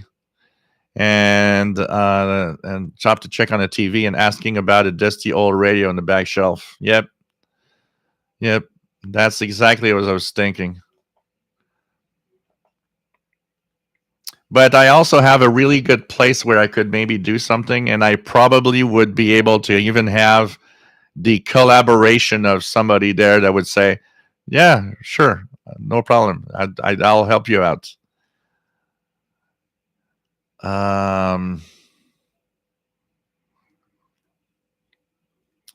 Mickey Delmich, once I get finished cataloging and listening to my mini cassettes, I will digitize HCJB, DX Party Line, and share. Yeah, that'd be fun. I would actually be open to posting all of them on my Shortwave channel. So if you ever do digitize, send me them. I'll put them on the Shortwave channel. 9455 missing tonight. Wonder why. Maybe some problem with their transmitter or something, or the antenna. Right, RS says, I found many spooky sounds actually came from RF, from a sleeping computer or household device. Yep. John Gulizia, good evening. Nice to have you here. Just got an XH Data D808. Any advice on tuning in on transoceanic air traffic control on USB? First of all, is getting all the frequencies. So you need to go online and just check out the frequencies. Then just punch in those frequencies on the radio. Put it on a USB mode. And then you'll have to play with the fine tune to actually make sure that you are tuned with the voice so it sounds natural. But it's you're going to have to check that out. Check some. I got a few videos tuning single sideband with the D808. check them out. They're probably going to help you in kind of understanding a little more about it. Francis Moore, I have a Wellbrook antenna and its performance is perfect. The reason I bought it was to support a company in Wales, UK. I'm willing to pay this cost as it is helping small companies. So yeah, that's fine. There's no problem there. There's absolutely no problem there. It's just that when you realize that such a inexpensive antenna gets so close in performance, you're like, wow, that kind of hits you at some point. KW1161, what would really be spooky is listening to the public safety band locally and hearing your name and address being announced. That I gotta say would be surprising. Jasmine, last time I listened to Radio Havana, Cuba, they read people's emails, so maybe they still have the segment. Yeah, I think they do. Okay, John. Richard Wagner, the signal WWV sends out at 8 minutes on the hour. That is a great show today. So, hey guys, we've been on for what, 3 hours and 40? Not bad for a show today, eh? We're going to. I got a few things I got to do. I got to complete and send in my utility column for the messenger. And I also have to do the YouTube version of the International Radio Report. So I got some stuff to do tonight. So I'm probably going to, I don't know, order pizza or something. So I want to thank everybody for being here. It was a lot of fun today. It was a lot of fun to talk about different things. And it's always cool to have you guys here for sure. Joseph Richard. I'm beating my head to decide about what to buy next, a PL880 or a 990. My biggest interest is in the fine tuning. I own a PL660. Whatever you buy is going to be fine. The 880 is great. It will be less expensive than the 990. The 990 is amazing. Adds Bluetooth capability and if you want to, pair your phone, stuff like that. But both are great anyways.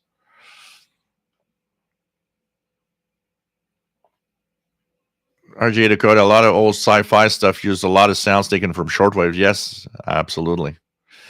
So thanks, guys. It was nice to be here. Hope that you enjoyed the show today and had fun with all of it.